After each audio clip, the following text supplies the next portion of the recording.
Hello student. अब हम discuss करने जा रहे हैं वैल्यूएशन ऑफ इक्विटी के टॉपिक को। तो चलिए स्टार्ट करते हैं। देखिए, सबसे पहले बात करते हैं कि वैल्यूएशन मतलब क्या होता है ना। इक्विटी के वैल्यूएशन करना है तो वैल्यूएशन क्या हो गया। वैल्यूएशन एक प्रोसेस होता है जिसमें हम क्या करते हैं, सर्टेन एसेट्स की फेयर वैल्यू को डिटरमाइन करते हैं। अब वो सर्टेन एसेट्स कुछ भी हो सकता है, टेंजिबल एसेट्स हो सकते हैं, इनटेंजिबल एसेट्स हो सकता है, कोई सिक्योरिटीज हो सकती है, कुछ भी हो सकता है, राइट। तो वैल्यूएशन क्या हो गया, एक प्रोसेस जहाँ पे उसकी intrinsic value, true value, real value, fair value को डिटरमाइन करना है, ठीक। तो अब इक्विटी को वैल्यूएट करना है, इक्विटी की वैल्यूएशन करना है। अब इसका मतलब क्या हो गया कि आपको इक्विटी की फेयर वैल्यू को फाइंड आउट करना है या ट्रू वैल्यू को फाइंड आउट करना है, राइट। अब देखिए, इक्विटी शेयर्स की जब हम बात करते हैं ना, तो इक्विटी शेयर्स बहुत हाई रिस्क बेयरिंग सिक्योरिटीज़ होती हैं।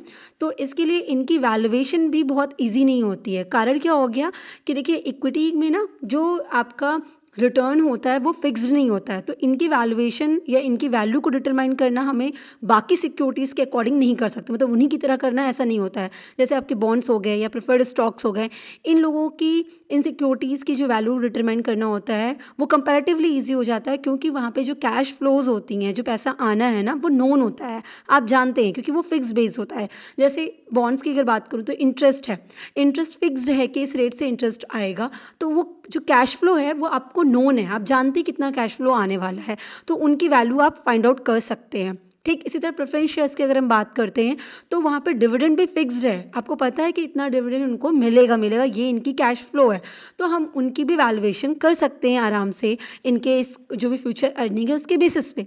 लेकिन जब इक्विटी शेयर्स की बात करते हैं तो इनका कैश फ्लो क्या होता है, सर्टेन नहीं होता है ना, फिक्स्ड नहीं होता है, और ये बहुत रिस्की सिक्योरिटीज़ होती हैं। तो इसीलिए इनकी वैल्यूएशन पे काफ़ी ध्यान देना होता है कि कैसे इनकी वैल्यूएशन करनी है। वैल्यूएशन ऑफ इक्विटी शेयर्स की जब हम बात करेंगे तो क्या मतलब निकल के आएगा कि ये एक ऐसा प्रोसेस होगा जहाँ पे हम क्या करने वाले हैं, कंपनी की जो इक्विटी शेयर्स हैं उनकी ट्रू वैल्यू को, उनकी इंट्रिंसिक वैल्यू को हम डिटरमाइन करते हैं।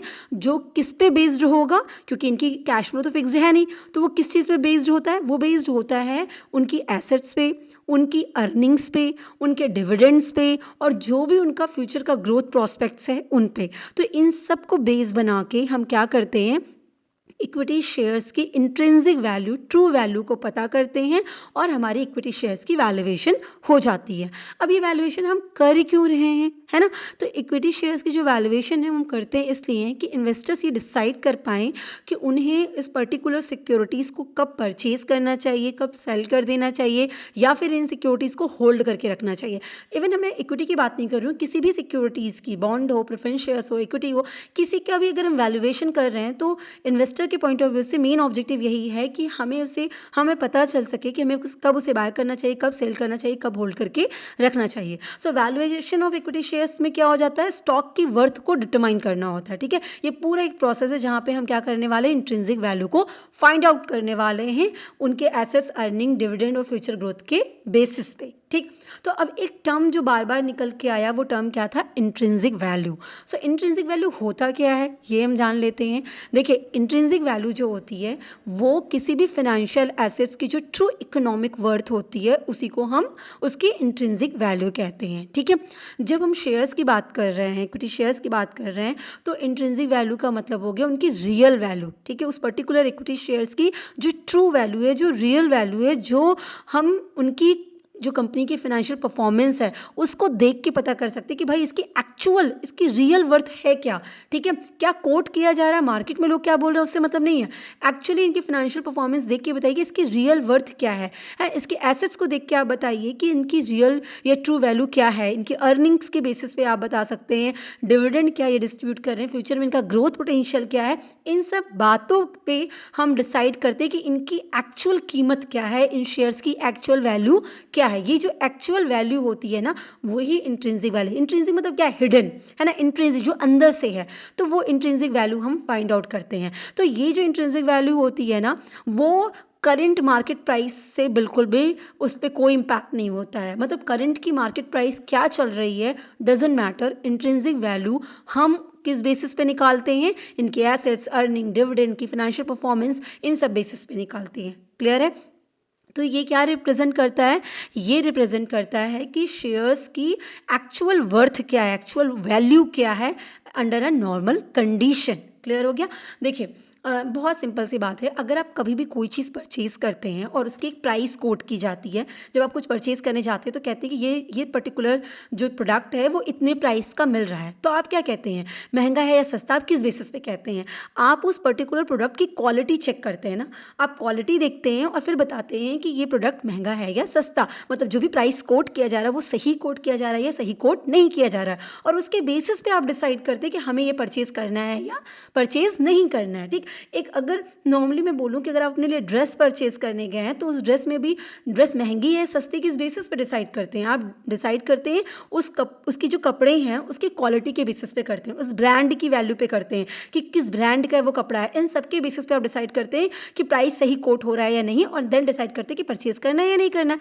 सिमिलरली जब आप एक फाइनेंशियल एसेट्स को परचेज़ करने जा रहे हैं, फाइनेंशियल प्रोडक्ट को परचेज़ करने जा रहे हैं, तो उस केस में भी आपको क्या जानना चाहिए कि रियल में जिस प्राइस पे आप उसे परचेज़ करने जा रहे हैं वो उसकी रियल प्राइस है भी या नहीं है, एक्चुअल क्वालिटी क्या है, एक्चुअल प्राइस उसकी क्या है। ये जो एक्चुअल प्राइस फाइंड आउट करना है ना, वो कैसे पता चलेगा? जैसे ड्रेस में क्या था, उसकी क्वालिटी, उसकी ब्रांड वैल्यू, ये सब था। इसी तरीके से यहाँ पे क्या होगा, उसकी एक्चुअल वैल्यू कैसे पता करेंगे, उसकी क्वालिटी क्या होगी, उसके एसेट्स, उसकी अर्निंग, उसके डिविडेंड, उसके ग्रोथ पोटेंशियल्स, उसकी ब्रांड वैल्यू क्या है, कंपनी का नेम, उसकी फाइनेंशियल परफॉर्मेंस, उससे तो उसकी ब्रांड वैल्यू बनेगी। ये सारी चीज़ें डिटरमाइन करने वाली हैं उसकी एक्चुअल वर्थ को, उसकी रियल वैल्यू को या उसकी इकोनॉमिक वैल्यू को, और उसी को हम बोलते हैं इंट्रिंसिक वैल्यू। क्लियर हो गया? तो ये इंट्रिंसिक वैल्यू हो गया। अब देखिए, हमें पता समझ में ये आ गया कि हम इक्विटी की वैल्यूएशन करने जा रहे हैं। इक्विटी की वैल्यूएशन करने का मतलब हमें उसकी इंट्रिंसिक वैल्यू को फाइंड आउट करना होता है, उसकी ट्रू वैल्यू को फाइंड आउट करना होता है। अब ये ट्रू वैल्यू होती क्या चीज़ है वो हमने ये समझ ली, ठीक है। अब ये ट्रू वैल्यू हम क्यों निकालें भाई, कैसे निकालते हैं वो एक आगे है, वो जिसे हम कहते हैं वैल्यूएशन करने के तरीके, मेथड्स, वो एक अलग चीज़ हो गया। लेकिन हम ये इंट्रिंसिक वैल्यू जो निकाल रहे हैं उससे क्या होगा, है ना, वो चीज़ समझना ज़रूरी है। हम वैल्यूएशन करने जा रहे हैं मतलब इंट्रिंसिक वैल्यू फाइंड आउट करने जा रहे हैं, पर इंट्रिंसिक वैल्यू क्यों फाइंड आउट करेंगे, क्योंकि हमें डिसीजंस लेने होते हैं, ठीक है। वो डिसीजन कैसे लेंगे वो हम अब पहले समझेंगे, ठीक है। अब देखिए मैंने यहाँ पे कहा कि मार्केट प्राइस, इसका मतलब ये क्लियर हो गया कि मार्केट प्राइस अलग होता है और इंट्रिंसिक वैल्यू अलग होता है। सो अगर मैं बात करूँ मार्केट प्राइस की, तो मार्केट प्राइस क्या होता है? मार्केट प्राइस वो प्राइस होता है जिस प्राइस पे स्टॉक मार्केट में वो पर्टिकुलर शेयर्स ट्रेड हो रहे हैं, परचेज या सेल हो रहे हैं। जिस प्राइस पे वो ट्रेडिंग होती है ना स्टॉक मार्केट में, उस प्राइस को ही उस पर्टिकुलर स्टॉक की मार्केट प्राइस कहते हैं। Is it clear? तो अब क्या करना है, हमने ये जो वैल्यूएशन की इक्विटी की, उससे हमें इंट्रिंसिक वैल्यू पता चल गई, और अब हम डिसाइड करने वाले हैं इन्वेस्टमेंट डिसीजन कि हम अपने इन्वेस्टमेंट डिसीजन लेने वाले हैं। हम डिसाइड करने वाले हैं कि हमें क्या करना है, हमें पर्टिकुलर शेयर्स कब परचेज करना चाहिए, कब सेल करना चाहिए, कब उसे होल्ड करके रखना चाहिए। क्लियर हो गया?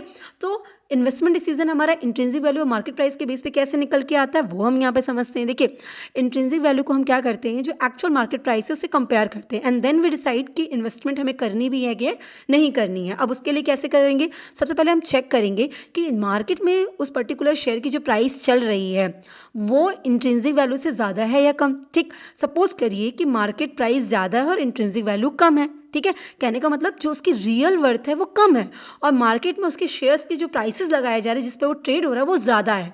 तो इसका क्या मतलब हो गया, इसका मतलब निकलता है कि ये स्टॉक ओवर प्राइस्ड है, जितनी की उसकी वर्थ नहीं उससे ज़्यादा के रेट पे उसको सेल किया जा रहा है, उसके ज़्यादा के रेट उसके मार्केट में लगाए गए हैं, ओवर वैल्यूड है, ओवर प्राइज्ड है। ठीक है, तो ऐसे सिनेरियो में हमें इन्वेस्टमेंट डिसीजंस नहीं लेने चाहिए, मतलब हमें उसे बाय नहीं करना चाहिए, बल्कि ये वो टाइम होता है जब हमें उसे सेल कर देना चाहिए। मतलब अगर हमने ऑलरेडी बाय करके उस पर्टिकुलर कंपनी के इक्विटी शेयर्स रखे थे तो ये वो टाइम है जब हम उसे सेल कर देना चाहिए। क्लियर है?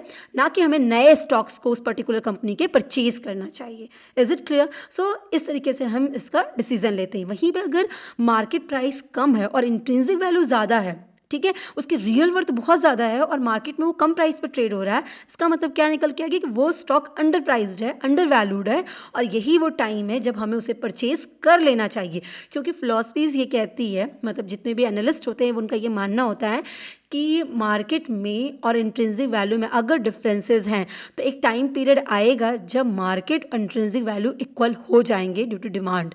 क्लियर है? तो इस डिमांड और सप्लाई की वजह से, ठीक है, तो इसी वजह से अगर मार्केट प्राइस कम है और इंट्रिंसिक वर्थ उसकी ज़्यादा है तो ये वो टाइम है कि अभी परचेज करके रख लीजिए, क्योंकि आने वाले टाइम पे क्या हो जाएगा, जब ये रियल में इतना अच्छा है, इसकी क्वालिटी इतनी अच्छी है, तो बट ऑब्वियसली इसकी प्राइसेस तो बढ़ेंगे आगे जाके। तो इस वक्त हमें इसे परचेज करके रख लेना चाहिए और जब प्राइसेस बढ़ेंगे तब हम उसे सेल कर देंगे। क्लियर है? तो ये टाइम क्या होता है, किस इन्वेस्टमेंट डिसीजन का होता है, परचेज करने का डिसीजन होता है। वहीं पे अगर आपने कैलकुलेट की इंट्रिंसिक वैल्यू और पता चला कि वो मार्केट प्राइस के बिल्कुल बराबर है, तो आपको ये समझ में आ जाएगा कि भाई ये मेरा स्टॉक करेक्टली प्राइस्ड है, इस वक्त हमें इसे होल्ड करके रख लेना चाहिए। अभी ना परचेज डिसीजन लीजिए, ना ही सेल करने का डिसीजन रखिए। अभी ये बिल्कुल सही चल रहा है, एक सिनेरियो आएगा जब ये ऊपर नीचे होगा एंड देन वी डिसाइड कि हमें परचेज करना चाहिए आगे या सेल करना चाहिए। Is it clear? तो इस तरीके से हम इक्विटी का जब वैल्यूएशन कर लेते हैं तो हम डिसीजंस लेते हैं। Is it clear? अब बात करते हैं कि किस तरीके से इसको कैलकुलेट करेंगे, method of valuation of equity. Equity की वैल्यूएशन करने के कौन कौन से तरीके हैं, ठीक है। इक्विटी की वैल्यूएशन मतलब इंट्रिंसिक वैल्यू फाइंड आउट करना। तो इंट्रिंसिक वैल्यू को फाइंड आउट करने के क्या क्या हमारे अप्रोचेज हैं, कैसे कैसे हम उसको फाइंड आउट कर सकते हैं, कैसे कैलकुलेट कर सकते हैं, ट्रू वर्थ कैसे पता कर सकते हैं। अब आपको मैंने बता दिया ऑलरेडी कि एसेट्स के बेस पे, अर्निंग के बेस पे, डिविडेंड के बेस पे, फाइनेंशियल परफॉर्मेंस के बेस पे, इन्हीं सब के बेसिस पे हमें कैलकुलेट करना है। तो ये जो मैथड्स भी निकल के आएंगे वो सब इसी बेसिस पे आएंगे, ठीक है। तो कुछ एनालिस्ट ने क्या किया, इक्विटी को वैल्यूएट करने के बहुत सारे अप्रोचेस दिए हैं, तो उन अप्रोचेस को हम कुछ स्पेसिफिक वे में क्लासिफाई करके आपको समझा रहे हैं। देखिए जैसे एक हम दिखाएंगे डिस्काउंटिंग टेक्निक्स के बेसिस पे, ठीक है, मतलब जब हम उसकी प्रेजेंट वैल्यू निकालते हैं रेट ऑफ रिटर्न के according, required rate of return के अकॉर्डिंग हम उसकी प्रेजेंट वैल्यू निकालते हैं, ठीक है, जिसे कहते हैं डिस्काउंटेड रेट, है ना। उससे बेसिस पे हम इसकी क्या करते हैं, प्रेजेंट वैल्यू निकालते हैं, जो भी फ्यूचर अर्निंग्स वगैरह होती हैं, तो वो डिस्काउंटेड टेक्निक्स होती है। तो जिसमें हम क्या करते हैं, कैश फ्लो बेस्ड मॉडल हो जाता है और दूसरा हमारा डिविडेंड बेस्ड मॉडल हो जाता है, जिसमें डिविडेंड डिस्काउंटिंग मॉडल आ जाता है या कैश फ्लो डिस्काउंटिंग मेथड्स हो जाते हैं। ये सब तरीके से हम उसकी इंट्रिंसिक वैल्यू फाइंड आउट करते हैं। दूसरा मेथड हमारा आता है बैलेंस शीट मेथड या नेट एसेट्स वैल्यू मेथड। इसे एसेट्स वैल्यू मेथड भी कहते हैं, बैलेंस शीट मेथड भी कहते हैं, है ना। तो इसमें हम क्या करते हैं, कंपनी की नेट एसेट्स को कैलकुलेट करते हैं, मतलब उसकी एसेट्स में से लायबिलिटीज़ को पे ऑफ करने के बाद लिक्विडेट करने की कंडीशंस में अगर कंपनी आ जाए तो उसकी वर्थ क्या आ जाती है, उसकी इकोनॉमिक वैल्यू क्या आ जाती है, वो चीज़ हम यहाँ पे फाइंड आउट करते हैं। तो उसको हम कहते हैं बैलेंस शीट मेथड, ठीक। फिर हमारा एक आता है रिलेटिव टेक्निक्स। रिलेटिव टेक्निक्स में मतलब हमारे कौन कौन से आ जाते हैं, जो जैसे प्राइस अर्निंग रेशियो के थ्रू हम फाइंड आउट कर लें, जिसको अर्निंग मल्टीप्लायर अप्रोच भी कहते हैं, या प्राइस बुक वैल्यू रेशियो जो होता है, या प्राइस टू सेल्स रेशियो जो होता है। इन रेशियोज़ के थ्रू, ये ट्रेडिशनल मेथड है, इन रेशियोज़ के थ्रू हम क्या करते हैं, उसकी ट्रू वैल्यू को फाइंड आउट करते हैं और डिसीजंस लेते हैं। क्लियर हो गया? फिर एक हमारा मेथड आता है अर्निंग बेस्ड मॉडल, जिसमें जो गॉर्डन और वॉल्टर हैं, इन्होंने अपने तरीके दे रखे हैं कि किस तरीके से वैल्यू को कैलकुलेट करिए। क्लियर हो गया? सो ये वो मेथड्स हैं जिनके बेसिस पे इक्विटी की वैल्यूएशन करी जाती है, ठीक। हम एक एक करके इन मेथड्स को समझेंगे। सो अब हम डिस्कस करने जा रहे हैं one of the method of equity valuation, balance sheet valuation method या नेट एसेट्स मेथड की। तो चलिए स्टार्ट करते हैं। देखिए किसी भी कंपनी में ना जो बैलेंस शीट होती है वो क्या रिफ्लेक्ट कर रही होती है, एज ऑन पर्टिकुलर डेट, कि कितनी कंपनी की एसेट्स है या कितनी लायबिलिटीज़ है। मतलब आज अगर 31 मार्च को बैलेंस शीट फ्रेम की गई है तो 31 मार्च के डेट तक कंपनी के पास इतनी एसेट्स है, आज की डेट में इतनी एसेट्स है और इतनी लायबिलिटीज़ है। ये कहाँ से दिखता है हमें, उनके बैलेंस शीट से शो होता है।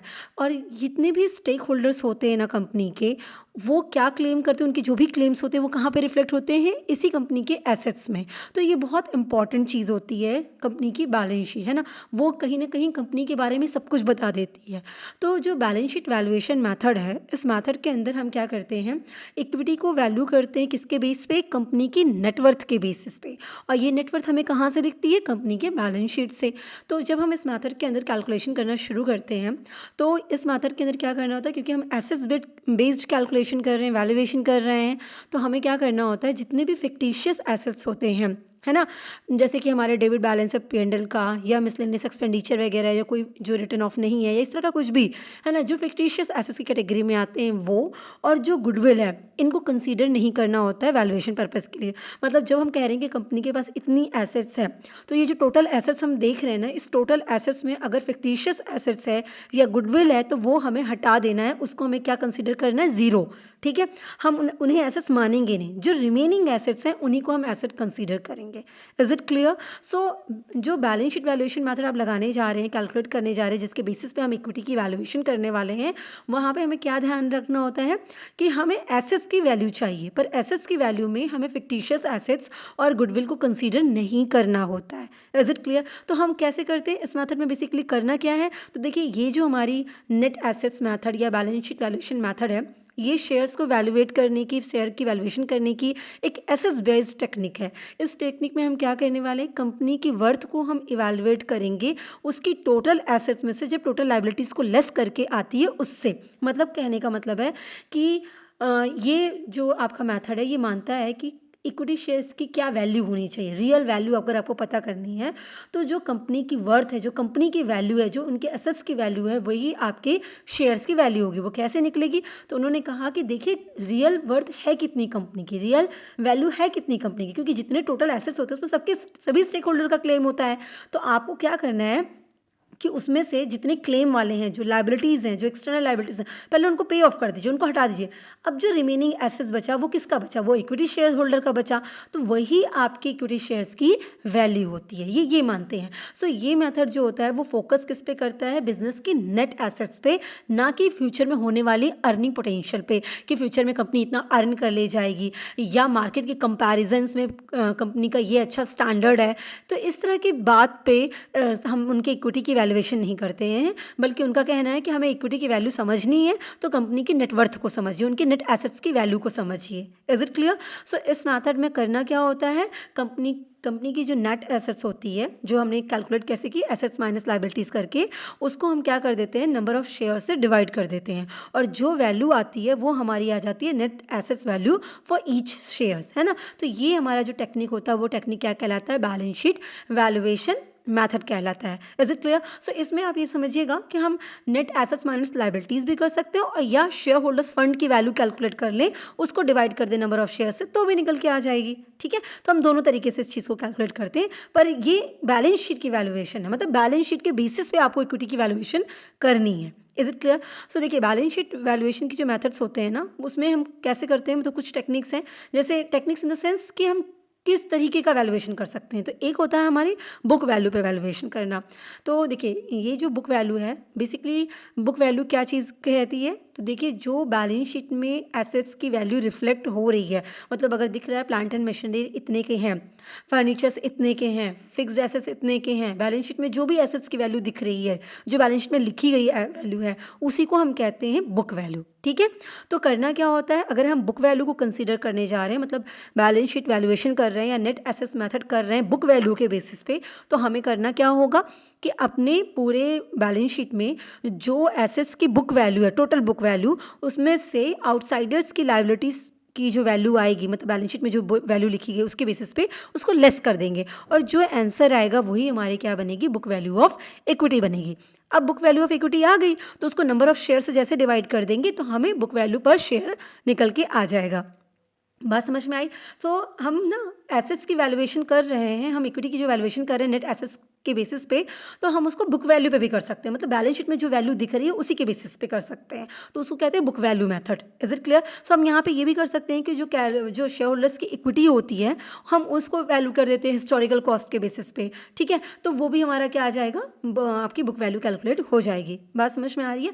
क्योंकि देखिए बैलेंस शीट ना हिस्टोरिकल कॉस्ट बेस्ड होता है, मतलब जो कॉस्ट हो चुकी है उसी कॉस्ट को रिकॉर्ड करते हैं, मतलब प्लांट एंड मशीनरी आपने जितने पे खरीदी रही होगी, जब भी खरीदी रही होगी, तो जो कॉस्ट होगी वही कॉस्ट वहाँ पे रिकॉर्डेड होती है, उसी को कहते हैं हिस्टोरिकल कॉस्ट। जो कर दिया है, जो खर्चा हो गया, उसी के बेसिस पे वो रिकॉर्डेड है ना। कुछ आज की वैल्यू और फ्यूचर में क्या है, इस तरह से इसकी वैल्यू कंसीडर नहीं की जाती है। ये बात समझ में आई? इसको हम बुक वैल्यू कहते हैं। तो इस तरीके से हमारी बुक वैल्यू हो गई। दूसरा हो गया कि अगर हम इसी बैलेंस शीट की वैल्यूएशन एडजस्टेड बुक वैल्यू पे करें तो वहाँ पे क्या करना होगा, देखिए प्रॉब्लम कहाँ आई कि बुक वैल्यू मेथड में हम क्या करते हैं कि सिर्फ हिस्टोरिकल कॉस्ट को हिस्टोरिकल कॉस्ट को कंसीडर करते हैं ना, तो वहाँ पे क्या होता है कि रियलाइजेबल वैल्यू हमें पता नहीं चलती है। जो भी इक्विटी की वैल्यू आई वो रियलाइज्ड वैल्यू नहीं आती है, वो करेक्ट पिक्चर नहीं दे पाती है। ठीक है, तो ये जो मेथड था adjusted book value method, balance sheet valuation का या नेट एसेट मेथड वैल्यूएशन का, वहाँ पे हमने क्या किया, उन्होंने मॉडिफाई कर दिया। उन्होंने क्या किया कि जो स्टैंडर्ड बुक वैल्यू है ना, उसको रीवैल्यूएट किया, उस एसेट्स और लायबिलिटी सभी को रीवैल्यूएट किया, किस पे, करंट फेयर मार्केट की प्राइस पे।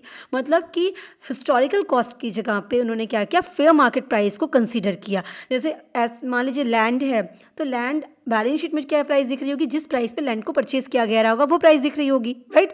लेकिन अगर हम एडजस्टेड बुक वैल्यू बेसिस पे शेयर, इक्विटी शेयर की वैल्यूएशन कर रहे हैं और वो भी नेट एसेट मेथड पे, तो हम क्या करने वाले हैं, उस लैंड की आज के डेट में फेयर मार्केट वैल्यू, आज के डेट में क्या प्राइस है, हम उस प्राइस को कंसीडर करेंगे एसेट्स की वैल्यूएशन में।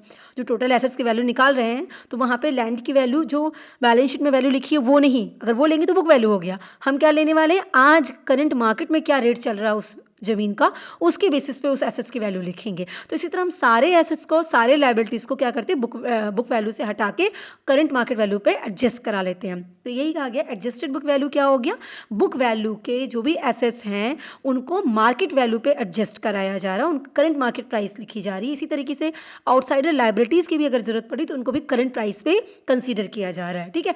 तब उसके बाद हम एसेट माइनस लायबिलिटीज़ करके क्या निकाल लेते हैं, आपके नेट एसेट्स निकाल लेते हैं, divide by number of share करके पर वैल्यू निकल के आ जाएगी, ठीक है। तो कहीं ना कहीं ये बहुत रियलिस्टिक पिक्चर देता है कंपनीज की वर्थ का, क्योंकि आपको मर्जर करना हो या एक्विजिशन करना हो तो आप अपनी ट्रू वर्थ लगा सकते हैं ना, क्योंकि आज के डेट के अकॉर्डिंग हमारे एसेट्स की, हमारी नेट वर्थ की ये वैल्यू है, तो हमारे शेयर्स की ये वैल्यू बनती है। Is it clear. सो ये फेयर मार्केट वैल्यू पे बात करता है। फिर हमारा एक आता है लिक्विडेशन वैल्यू। लिक्विडेशन वैल्यू पे जब हम नेट एसेट्स मेथड का कैलकुलेशन करते हैं तो ये अप्रोच क्या कहता है कि आपको नेट कैश बिजनेस में क्या रिसीव होगी अगर आप सारे एसेट्स को सेल कर देते हैं, सारी लाइबिलिटीज़ को पे कर देते हैं। मतलब अगर आप बंद होने की कगार पे, बिजनेस स्टॉप होने की कंडीशन पे हैं, ऐसा मान लीजिए कि आपका बिजनेस बंद हो रहा है, ऐसे सिनेरियो में आपकी क्या वैल्यू है, ठीक है, आपको क्या कैश कंसीडर की जाएगी, क्या रिसीविंग होगी, वो वैल्यू आपके बिजनेस की वैल्यू बनने वाली है,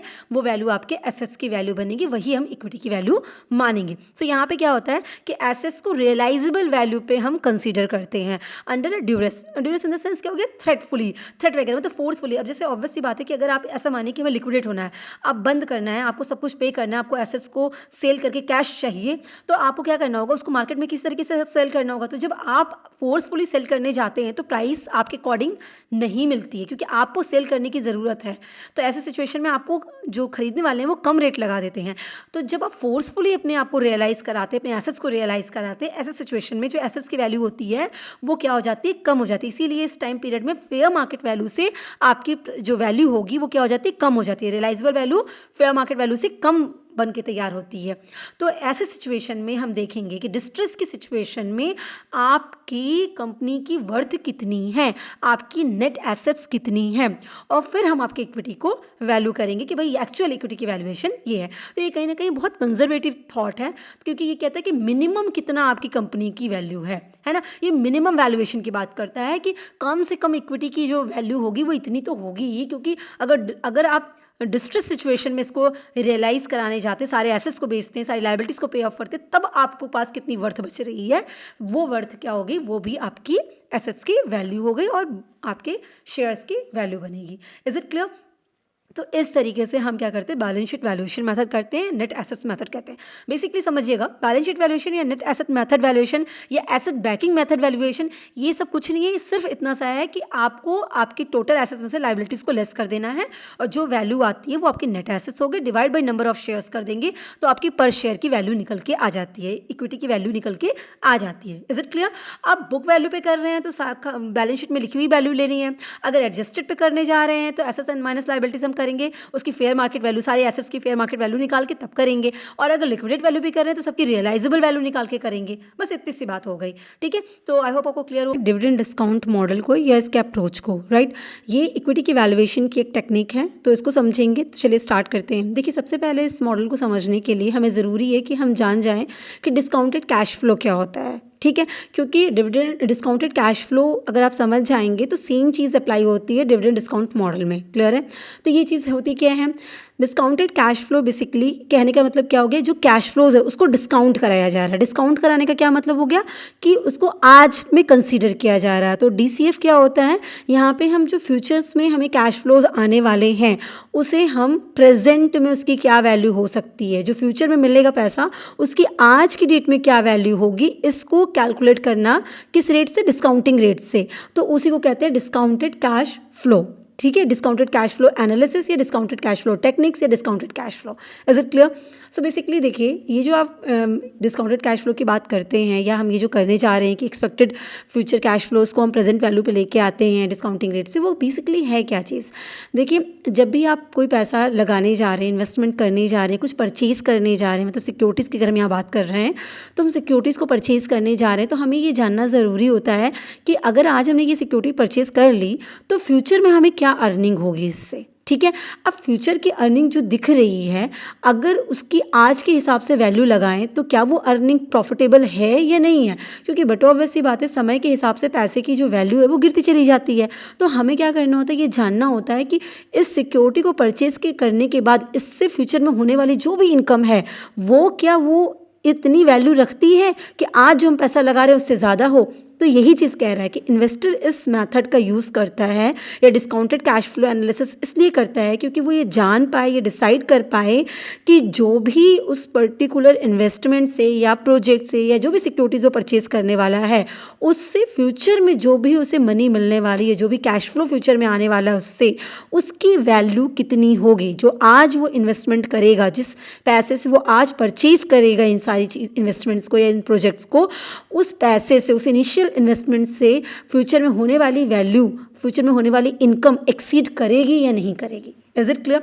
और एकदम सिंपल सी बात है, आप खुद भी समझिए, आप कोई भी चीज़ परचेज करने जाएंगे तो आप ये सोचेंगे ना कि अगर आज मुझे इस चीज़ को परचेज करने में 1 लाख रुपया लग रहा है तो इससे फ्यूचर में मुझे जो पैसा आए वो 1 लाख से ज़्यादा ही आना चाहिए, 3 लाख, 4 लाख, 5 लाख, 7 लाख ऐसे आना चाहिए, तभी तो ये 1 लाख की चीज़ खरीदना मेरे लिए प्रॉफिटेबल होगी। तो हमने क्या किया, 1 लाख की चीज़ को कंपेयर किया। 1 लाख मेरा जो आज पैसा लगने वाला है, इनिशियल इन्वेस्टमेंट, हमने कंपेयर किससे किया, जो फ्यूचर में उससे पैसा आने वाला है, 4 लाख या 5 लाख या 7 लाख जो भी अमाउंट आने वाला है उससे कंपेयर किया। बात समझ में आई? लेकिन अब 7 लाख 10 साल बाद आने वाला है और 1 लाख आज लग रहा है, तो क्या कंपैरिजन सही है? अगर आपने मैथ्स बेसिक भी पढ़ी होगी तो आपको पता है कि कुछ भी कंपेयर करने के लिए बेस इक्वल होना चाहिए। तो एक चीज़ हम 1 लाख को कंपेयर कर रहे हैं 7 साल बाद आने वाले पैसे से, इन्फ्लेशन भी तो कुछ होता है, पैसे के दाम पैसे की वैल्यू घट जाएगी, महंगाई बढ़ जाएगी, तो ऐसे सिनेरियो में क्या 1 लाख 7 लाख प्रॉफिटेबल दिख रहा है, ये कैसे जज करेंगे? तो इसको जज करने के लिए ही हमें क्या करना होता है, उसे प्रेजेंट वैल्यू पे लाना होता है। तो यहाँ पे ये जो मेथड होता है वो क्या करता है, टाइम वैल्यू ऑफ मनी को कंसीडर करता है और वो क्या कर देता है, जो पैसा फ्यूचर में आने वाला है उसकी प्रेजेंट में क्या वैल्यू होगी ये कैलकुलेट करके हमें दे देता है। कि ये जो फ्यूचर में आपको, मान लीजिए फॉर एग्जांपल कि अगर 5 साल बाद आपको 7 लाख रुपया मिलने वाला है, 5 ईयर्स बाद, और लग आज रहा है 1 लाख रुपया, तो क्या 5 साल बाद जो 7 लाख रुपया मिलेगा उस 7 लाख रुपए की वैल्यू आज के दिन आज कितनी होगी? तो हमें क्या करना होगा, 7 लाख रुपए को डिस्काउंट करा के प्रेजेंट वैल्यू में ले आना होगा। मतलब जिस दिन हम इनिशियल इन्वेस्टमेंट करने जा रहे हैं, जिस दिन 1 लाख रुपए लगाने जा रहे हैं, उस दिन लेके आना होगा। तो 7 लाख आज की रेट में क्या पैसा निकलता है वो जब हम निकालेंगे तब दोनों का कंपेयर करेंगे, और अगर ये 7 लाख की जो प्रेजेंट वैल्यू वो ज़्यादा आई तो हम क्या, 1 लाख से ज़्यादा आई तब हम इस प्रोजेक्ट में इन्वेस्टमेंट करेंगे। Is it clear? तो ये टाइम वैल्यू ऑफ मनी को कंसिडर करता है, क्योंकि टाइम वैल्यू ऑफ मनी कहता ही यही चीज़ है कि फ्यूचर में जो चीज़ आ रही है ना वो चीज़ क्या होती है, आज के मुकाबले कम वर्थ की होती है। ये इसी प्रिंसिपल पर बेस्ड होता है कि जो आज की मनी है उसकी वर्थ ज़्यादा होती है कंपेयरिंग टू फ्यूचर की मनी, क्योंकि उसकी अर्निंग पोटेंशियल कम हो जाती है, महंगाई बढ़ जाती है। तो एक चीज़ आज जो आप एक सामान 10 रुपये का खरीद सकते हैं वही आप 5 साल बाद के 10 रुपये में खरीद पाएंगे? कभी नहीं। उसी चीज़ को खरीदने के लिए आपको 100 रुपये देना पड़ सकता है। तो कहने का मतलब आज का 10 रुपया और 5 साल बाद 100 रुपया दोनों बराबर हो गया, क्योंकि आज जो 10 रुपये में खरीदते वही 5 साल बाद 100 रुपये में खरीदेंगे, तो 100 और 10 रुपये तो बराबर हो गया। पर अगर आप ऐसे ही सोचेंगे तो कहेंगे आज का 10 रुपये 5 साल बाद 100 रुपये बनने वाला है, देखो कितना प्रॉफिट हो रहा है। है ना, लेकिन रियल मायने में प्रॉफिट हुआ नहीं हुआ, क्योंकि आपने जब कंपेयर किया तो आपको क्या समझ में आया कि दोनों की वैल्यू तो सेम है। 10 रुपये में जो चीज़ हम कर सकते थे वही चीज़ हम 5 साल बाद 100 रुपये में कर पाएंगे, तो वैल्यू तो सेम हो गया ना। तो time value of money, right. तो ये मैथड जो डिस्काउंटेड कैश फ्लो मैथड है ये इसी टाइम वैल्यू को कंसीडर करता है। बस देखिए इतनी सी बेसिक सी बात है, अगर आप ये बात समझ गए ना तो आप ये पूरा चीज़ अच्छे से समझ जाएंगे। चाहे वो बिजनेस फाइनेंस में आपका प्रेजेंट वैल्यू निकालना हो, प्रॉफिटेबिलिटी इंडेक्स का काम करना हो, एनपीवी निकालना हो, हर जगह यही बात कही जाती है। जहाँ भी इन्वेस्टमेंट की बात होती है वहाँ यही चीज़ कही जाती है कि फ्यूचर में मिलने वाले पैसे को पहले आज की वैल्यू से कंपेयर करो। फ्यूचर में जो पैसा मिलेगा उसको अगर आज मिल जाता तो कितनी वैल्यू होती, ये चीज़ हमें जाननी ज़रूरी होती है। क्लियर है। तो discounted cash flow analysis basically यही है। इसमें क्या करेंगे हम कि हम उस पर्टिकुलर सिक्योरिटीज़ की इंट्रिंसिक वैल्यू कैलकुलेट करेंगे। कैसे कैलकुलेट करेंगे, उसको कैसे वैल्यू करेंगे, इस बेसिस पे कि जो फ्यूचर में उस सिक्योरिटी से पैसा आने वाला है उसकी प्रेजेंट में क्या वैल्यू है। आज जिस दिन हम इसको खरीदने के लिए पैसा लगाने वाले हैं उसको हम कंपेयर करेंगे फ्यूचर में आने वाले पैसे की प्रेजेंट वैल्यू से। क्लियर हो गया। तो इसी को कहते हैं discounted cash flow analysis. Clear है। अब बात करेंगे अपने मेन टॉपिक की, जो है क्या, डिविडेंड डिस्काउंट मॉडल, राइट। तो डिविडेंड डिस्काउंट मॉडल क्या हो गया, ये डिस्काउंटेड कैश फ्लो। क्लियर हो गया। जब हम यही चीज़ डिविडेंड पे अप्लाई कर देते हैं तो ये डिस्काउंटेड कैश फ्लो मॉडल ही क्या बन जाता है, डिस्काउंटेड डिविडेंड अप्रोच या डिस्काउंटेड डिविडेंड मॉडल बन जाता है। ठीक है। आप एक इन्वेस्टर हैं, ऐसे समझिए, आप एक इन्वेस्टर हैं, आप एक इक्विटी को परचेज करने के बारे में सोच रहे हैं, मुझे इस पर्टिकुलर कंपनी का शेयर परचेज करना चाहिए कि नहीं करना चाहिए, आपको यही डिसीजन लेना है। तो आप क्या करना चाह रहे हैं, उस इक्विटी की वैल्यूएशन करना चाह रहे हैं, आप उसकी वैल्यू को कैलकुलेट करना चाह रहे हैं कि क्या इक्विटी की वैल्यू सही है, मेरे परचेज करने का सही टाइम है या नहीं है। क्लियर है। आप यही जानना चाहते हैं, इसी वजह से आप ये सारा काम कर रहे हैं। आप ये कैलकुलेशन कर रहे हैं कि इस सिक्योरिटी को परचेज किया तो फ्यूचर में इतना पैसा आएगा, आज हमको खरीदने के लिए इतना पैसा लगाना पड़ रहा है, तो जो फ्यूचर में पैसा आएगा उसको अगर हम आज की वैल्यू से कंपेयर करें, उसको आज की वैल्यू पे लेके आएँ और फिर कंपेयर करें तो क्या ये मेरे लिए प्रॉफिटेबल है, क्या ये सही समय है परचेज करने का, ये डिसीजन आपको ये इक्विटी की वैल्यूएशन बताएगा। क्लियर है। सो डिविडेंड डिस्काउंट मॉडल क्या हो गया, ये एक क्वांटिटेटिव टेक्निक हो गई जहाँ पे हम इक्विटी को, स्टॉक की वैल्यूएशन करते हैं और क्या करते हैं, इसमें हम उसकी इंट्रिंसिक वैल्यू कैलकुलेट करते हैं, उसकी ट्रू वैल्यू, उसकी रियल वैल्यू कैलकुलेट करते हैं। किस बेसिस पे, कि उसके फ्यूचर में जो डिविडेंड आने वाला है, क्योंकि इक्विटी में क्या कैश फ्लो है, फ्यूचर की कैश फ्लो को डिस्काउंट करके आज की वैल्यू पे ले आना है। इक्विटी का फ्यूचर फ्लो क्या है, फ्यूचर कैश फ्लो क्या है, डिविडेंड। इक्विटी में आपको फ्यूचर में डिविडेंड मिलेगा। सो उस डिविडेंड की जो पेमेंट आपको रिसीव होने वाली है, उस डिविडेंड की वैल्यू को आज लेके आना, उस डिविडेंड जो फ्यूचर में मिलेगा उसकी वैल्यू आज कितनी होगी, ये कैलकुलेट करना। जब हम कर लेंगे तो उसी को हम क्या कहते हैं, इंट्रिंसिक वैल्यू कह देंगे। सम ऑफ फ्यूचर्स अर्निंग, है ना, जितनी भी फ्यूचर्स अर्निंग आपको मिल सकते हैं उस सिक्योरिटी से, उन सब को टोटल करके, उन सब की मतलब प्रेजेंट वैल्यू निकाल के आपको टोटल करना है। क्लियर हो गया। तो फिर आज जो पैसा लग रहा है उसे कंपेयर करना है, यही है पूरा डिविडेंड डिस्काउंट मॉडल। सो यहाँ पे हम ये जो value of equity shares determine करते हैं वो किस बेसिस पे करेंगे, डिविडेंड क्या एक्सपेक्ट होगा, राइट, फ्यूचर में कितना इससे डिविडेंड एक्सपेक्टेड है, और उसको हम क्या करेंगे, उसकी प्रेजेंट वैल्यू निकालेंगे। किस बेसिस पे निकालेंगे, प्रेजेंट वैल्यू या डिस्काउंट रेट पे निकलता है प्रेजेंट वैल्यू। ठीक है। उस रेट को डिस्काउंट रेट भी बोलते हैं, रिक्वायर्ड रेट ऑफ रिटर्न भी बोलते हैं, अपॉर्चुनिटी कॉस्ट भी बोलते हैं, जो जनरली इक्विटी के केस में क्या होगा, कॉस्ट ऑफ इक्विटी होती है, के होती है। Is it clear. तो यहाँ तक डिविडेंड डिस्काउंट मॉडल क्लियर हो गया। अब हम बात करते हैं कि इस मॉडल को कैलकुलेट करने के पीछे एजम्पशंस हमारे क्या क्या हैं। ठीक है। इस मॉडल के पीछे क्या क्या एज्यूम किया गया।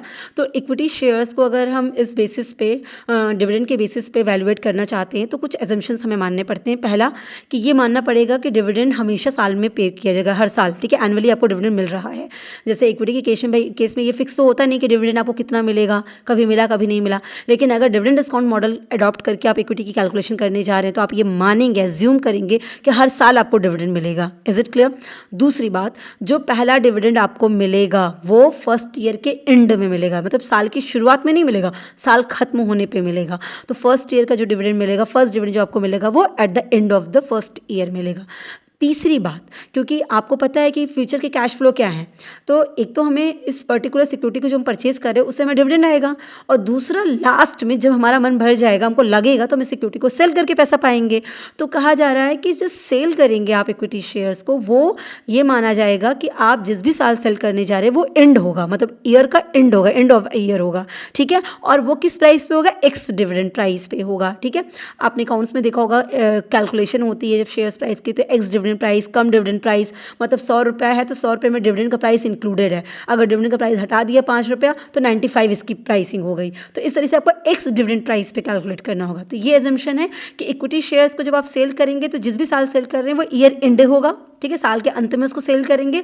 दूसरा किस प्राइस पे करेंगे? एक्स डिविडेंड प्राइस पे करेंगे, ठीक है। ये 3 एजम्पशंस है। हर साल मिलेगा, पहली बार साल के अंत में मिलेगा, और सेल भी करेंगे तो आप साल के अंत में एक्स डिविडेंड प्राइस पे करेंगे। क्लियर हो गया? ये एजम्पशंस के साथ तब हमें डिविडेंड डिस्काउंट मॉडल्स के थ्रू इक्विटी की वैल्यूएशन कर सकते हैं। अब बात करेंगे क्या कंपोनेंट्स इसमें है, डीडीएम हमें कैलकुलेट करना है तो क्या क्या चीज़ें इसमें हैं, इंक्लूडेड है। पहली फ्यूचर कैश फ्लोज। तो फ्यूचर कैश फ्लो होता क्या है? जो भी आप इन्वेस्टमेंट कर रहे हैं उससे आपको फ्यूचर में क्या इनकम हो सकती है। तो इक्विटी के केस में क्या इनकम हो सकती है? डिविडेंड। प्रेफरेंस शेयर के केस में क्या इनकम हो सकती है? डिविडेंड, है ना। इसी तरह बॉन्ड या डिवेंचर के केस में क्या इनकम हो सकती है? इंटरेस्ट, है ना। तो फ्यूचर कैश फ्लो मतलब जो फ्यूचर में उससे इनकम जनरेट होगी। फिर दूसरा आता है टर्मिनल वैल्यू। टर्मिनल वैल्यू होता है कि एट द एंड आपको क्या कैश फ्लो मिलने वाला है, ठीक है, क्या प्रोजेक्शन है आपकी। Is it clear? तो मतलब जैसे आप शेयर से, तो शेयर लास्ट में आपने जो सेल किया तो वो सेल वैल्यू आपकी हो गई, ठीक है। इसी तरह डिवेंचर रिडीम जिस हो गया, मतलब खत्म होगा, तो वो जो लास्ट की वैल्यू होगी रिडीम्शन वैल्यू, वो आपका टर्मिनल वैल्यू बन जाता है। तो मतलब लास्ट ईयर जब वो खत्म होना है तब उसकी जो वैल्यू होगी वो टर्मिनल वैल्यू हो जाती है, ठीक। फिर आता है डिस्काउंट रेट। ये रेट बहुत इंपॉर्टेंट है, तो इस रेट के बारे में कुछ चीज़ें जान लेते हैं, क्योंकि यही वो रेट है जिस रेट पे हम क्या करते हैं, फ्यूचर के जो पैसे आ रहे हैं ना उसको हम कन्वर्ट करते हैं प्रेजेंट वैल्यू में, कि 1 लाख रुपया अगर कल मिलने वाला है तो 1 लाख रुपये की वैल्यू आज कितनी है, वो हमेशा 1 लाख से कमी होगी, 90,000, 95,000, 96,000, 98,000 जो भी हो, पर 1 लाख से कमी होगी। फ्यूचर में अगर आपको 10 लाख दिख रहा है तो 10 लाख को अगर आप आज लेके आएंगे ना तो 10 लाख 12 लाख नहीं दिखेगा, वो 10 लाख आज कम ही दिखेगा। Is it clear? ये चीज़ समझिएगा, ठीक है। तो ये क्या करता है, फ्यूचर के कैश फ्लोज को कन्वर्ट करके प्रेजेंट वैल्यू में ले आता है। अब ये जो रेट की बात करें, डिस्काउंट रेट, बेसिकली ये रेट कैसे होता है, तो ये वो रेट होता है जो एक इन्वेस्टर एक्सपेक्ट करता है कि एटलीस्ट हमने इतना रिस्क इस इन्वेस्टमेंट में उठाया है तो मुझे इतना रिटर्न मिलना ही चाहिए। और जनरली ये डिस्काउंट रेट जो है CAPM मॉडल के हिसाब से कैलकुलेट कर लिया जाता है। मोस्टली देखेंगे आप कि CAPM मेथड से ये रेट कैलकुलेट कर लेता है। आपके लेवल पे अगर हम बात करें तो आपके लेवल पे जनरली ये रेट ऑलरेडी क्वेश्चंस में गिवन हो गया। अगर न्यूमेरिकल आता है तो न्यूमेरिकल में ये रेट आपका जो KE करके लिखा रहेगा वो आपको ऑलरेडी गिवन रहेगा, ठीक है। तो यूजुअली ये क्या हो जाता है, कॉस्ट ऑफ कैपिटल, मतलब इक्विटी के केस में इक्विटी की जो कॉस्ट है, कॉस्ट ऑफ इक्विटी, वही आपकी बन जाएगी। तो ये discount rate minimum required rate of return होता है। तो minimum required rate of return मतलब कि इतना तो इन्वेस्टर एक्सपेक्ट कर ही रहा है, तो यही तो आपकी कॉस्ट बन जाती है। तो कॉस्ट ऑफ कैपिटल यही हो जाता है, ठीक है। KD, KE, KP, है ना। अगर आपने capital budgeting, capital structure theories ये सब पढ़ा होगा तो आपको ये सब चीज़ों के बारे में, प्रेजेंट वैल्यू और KD, KE सब क्या होता है सब पता होगा। तो मोस्ट ऑफ द केसेस में आप देखेंगे कि weighted average cost of capital जो कैलकुलेट की जाती है WACC के हिसाब से जो कॉस्ट आती है ना, उसी के बेसिस पे वो उसी को डिस्काउंट रेट मान लेते हैं। क्लियर है? तो जनरली डिस्काउंट रेट गिवन होगा। डिस्काउंट रेट है क्या चीज़? Minimum required rate of return जो एक इन्वेस्टर एक्सपेक्ट करता है, ठीक है। ये चीज़ क्लियर हो गई। अब कैलकुलेशन कैसे होगी ये समझते हैं। तो जब डिविडेंड डिस्काउंट मॉडल को कैलकुलेट करने की बात आती है तो देखिए इसके वैल्यूएशन जो होते हैं ना होल्डिंग पीरियड के बेसिस पे होते हैं कि सिक्योरिटीज़ को कितना आप होल्ड करके रखते हैं।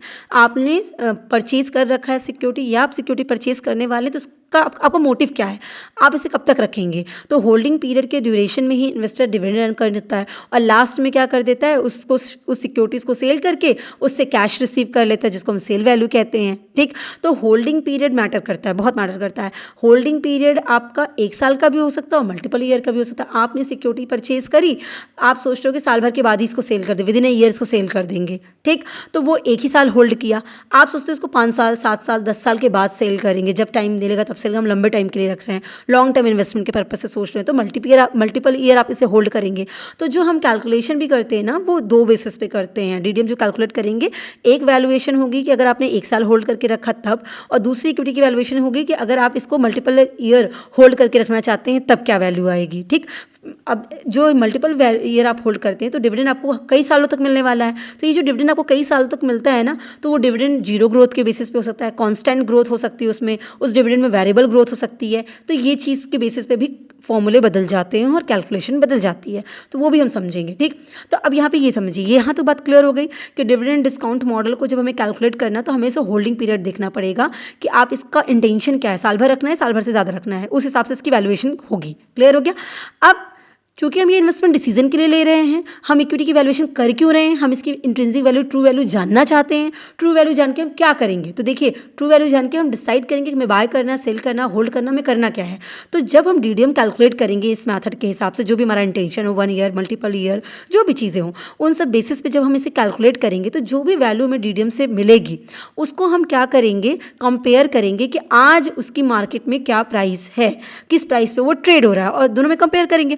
अगर हमें दिखता है कि जो डीडीएम से वैल्यू आई है वो ज़्यादा है, ठीक है, और जिस प्राइस वो मार्केट में भी ट्रेड हो रहा है वो कम है, तो ऐसी सिचुएशन में हमें क्या समझ में आ रहा है कि भाई ये तो अंडर वैल्यूड है, इसकी रियल वैल्यू, ट्रू वैल्यू तो ज़्यादा है और मार्केट में कम प्राइस पे कोट हो रही है, तो इसका मतलब यही सही समय है, हम इसे परचेज कर लेना चाहिए।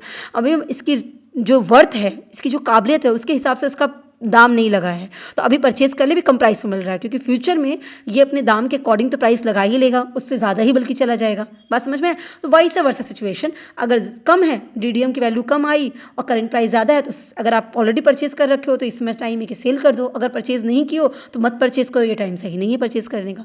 ये सब चीज़ें हम डिसाइड कर लेंगे यहाँ से, ठीक है। अब आते हैं सबसे इंपॉर्टेंट चीज़ के बारे में कि कैलकुलेट करेंगे कैसे, फॉर्मूला इसका क्या है। ठीक, तो पहली चीज़ तो अगर आपने 1 साल तक इसे होल्ड करके रखना है तब कैसे कैलकुलेट करेंगे, प्राइस क्या निकालेंगे, वैल्यू कैसे कैलकुलेट करेंगे। अब ये जो प्राइस या वैल्यू आप निकालने वाले, ट्रू वैल्यू निकालने वाले, फिर उसे करंट मार्केट प्राइस से कैलकुलेट करेंगे। तो फॉर्मूला कैसे निकलेगा, P0 या फिर V0 कुछ भी कह सकते हैं, यही इंट्रिंसिक वैल्यू है, बेसिकली यही इंट्रिंसिक प्राइस है इसकी। तो कैसे निकला, D1 divide by 1 plus KE, ठीक है। और क्योंकि आप एक ही साल होल्ड करके रखे हो तो इसलिए पावर में 1 लगा हुआ है, हाँ, और इसी प्लस क्या कर दिया, P1 क्या हो गया, 1 साल होल्ड करने का मतलब कि 1 साल आपने डिविडेंड रिसीव किया और फिर एंड में आपने उसको सेल कर दिया, और सेल करके आपने सेल वैल्यू रिसीव की, तो ये जो P1 है वो सेल वैल्यू हो गई, डिवाइड बाई 1 प्लस KE, ठीक है। तो इस तरह से हमें अगर 1 साल होल्ड करके रखना तो हमें प्रेजेंट वैल्यू निकल के आ जाएगी। क्लियर हो गया। इसको इस तरह से भी लिख सकते हैं कि डिविडेंड पहले साल का प्लस पहले साल के एंड में जब उसे सेल कर दिए वो वैल्यू, और उसको हमने डिस्काउंटिंग कर दिया डिस्काउंटिंग रेट से। ये जो डिवाइड किया ना 1 प्लस KE, तो जैसे मान लीजिए कि कॉस्ट ऑफ डेप्ट या कॉस्ट ऑफ इक्विटी आपकी जो आ रही है वो 15% की है, तो हम यहाँ कैसे लिखेंगे, उसे डेसिमल में कर लेंगे 0.15, ठीक है। तो 1 प्लस 0.15 तो कितना हो गया, 1.15। तो आप जो ऊपर डिविडेंड और आप जो सेल वैल्यू एक्सपेक्ट कर रहे हैं दोनों को प्लस करके और डिवाइड कर देंगे किससे, 1.15 से। Is it clear. तो हमारा ये दोनों की वैल्यू आज जीरो, मतलब आज के टाइम पे क्या वैल्यू होगी, जो 1 साल के बाद डिविडेंड रिसीव होने वाला है, जो 1 साल के बाद एक्सपेक्टेड सेल वैल्यू रिसीव होने वाली है, उन दोनों की वैल्यू आज कितनी है हमको निकल के आ जाएगी, वही हमारी P0 कहलाती है। Is it clear. और फिर हम देखेंगे अभी मार्केट में किस रेट पे ट्रेड हो रहा है, तो उस रेट को और फिर ये जो वैल्यू हमने निकाली P0 या V0, उससे हम कंपेयर करके डिसीजन ले लेंगे। ठीक, सो यहाँ पे P0 क्या हो गया, करंट वैल्यू ऑफ शेयर, मतलब आपने जो वैल्यू कैलकुलेट की, आपने जो इंट्रिंसिक वैल्यू कैलकुलेट की, ये वो ट्रेडिंग वैल्यू नहीं है, मार्केट में जो प्राइस कोट किया जा रहा है वो वैल्यू नहीं है, ये वो वैल्यू है जो हम इसकी वैल्यू वर्थ कैलकुलेट कर रहे हैं। ठीक है। D1 क्या हो गया, एक्सपेक्टेड डिविडेंड जो ईयर एंड में आपको रिसीव होगा फर्स्ट ईयर में। ठीक है। P1 क्या हो गया, एक्सपेक्टेड सेल प्राइस, जब हम ईयर एंड में उसको सेल करेंगे। ठीक है, आपको तो पता ही है कि एजम्पशन है डीडीएम का कि साल के अंत में ही आप सेल करेंगे, इन बिटवीन आप सेल नहीं करेंगे। ठीक, और के क्या हो गया, required rate of return on equity, मतलब कॉस्ट ऑफ इक्विटी है ना, या अपॉर्चुनिटी कॉस्ट, कुछ भी कह लीजिए। ठीक, सो ये हमारा क्या हो गया, 1 ईयर का होल्डिंग पीरियड इस तरीके से निकल आ गया। एक ही साल डिविडेंड मिलेगा, उस 1 साल के डिविडेंड को हमने 1 मतलब डिवाइड कर दिया कॉस्ट से, तो हमारा आज की वैल्यू आ गई। इसी तरह सेल वैल्यू को भी जो 1 साल बाद मिलने वाला है उस पैसे को 0 पे लेके आए, यही किया गया है। Is it clear. अब आएगा मल्टीपल ईयर के लिए, अगर आप कई सालों तक होल्ड करके रखते हैं तो अब इसका मतलब ये होता है कि इन्वेस्टर्स उसको परचेज करेगा और उसको कई सालों तक n नंबर ऑफ ईयर्स के लिए होल्ड करके रखेगा। ठीक है, मतलब लॉन्ग टर्म इन्वेस्टमेंट के पर्पज से उसको परचेज करना चाहता है।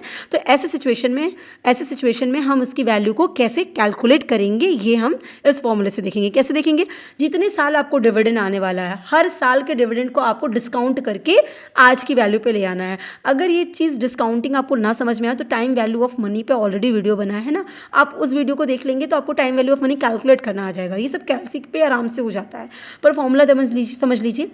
तो कैसे निकलेगा, पहले साल का जो डिविडेंड है उसको डिवाइड करेंगे 1 प्लस के ई से, ठीक। फिर सेकेंड ईयर डिविडेंड आपको रिसीव होगा, तो सेकेंड ईयर के डिविडेंड को जब कॉस्ट ऑफ इक्विटी से डिवाइड करेंगे तो वो क्या होगा, वो सेकेंड ईयर की वैल्यू लेंगे, इसलिए 1 प्लस के ई की पावर 2 हो गया, ठीक है। उसको 2 बार डिस्काउंट कराएंगे। इसी तरह से थर्ड करेंगे D3, फिर उसको क्या करेंगे, कॉस्ट ऑफ इक्विटी से जब डिवाइड करने जाएंगे तो उसको 3 कर देंगे ना, 3 टाइम्स उसका डिस्काउंटिंग करके ले आएंगे। तो डिस्काउंटिंग फैक्टर जितने साल का आप एक्सपेक्ट कर रहे होते साल उसको डिस्काउंटिंग करके लेते आएंगे।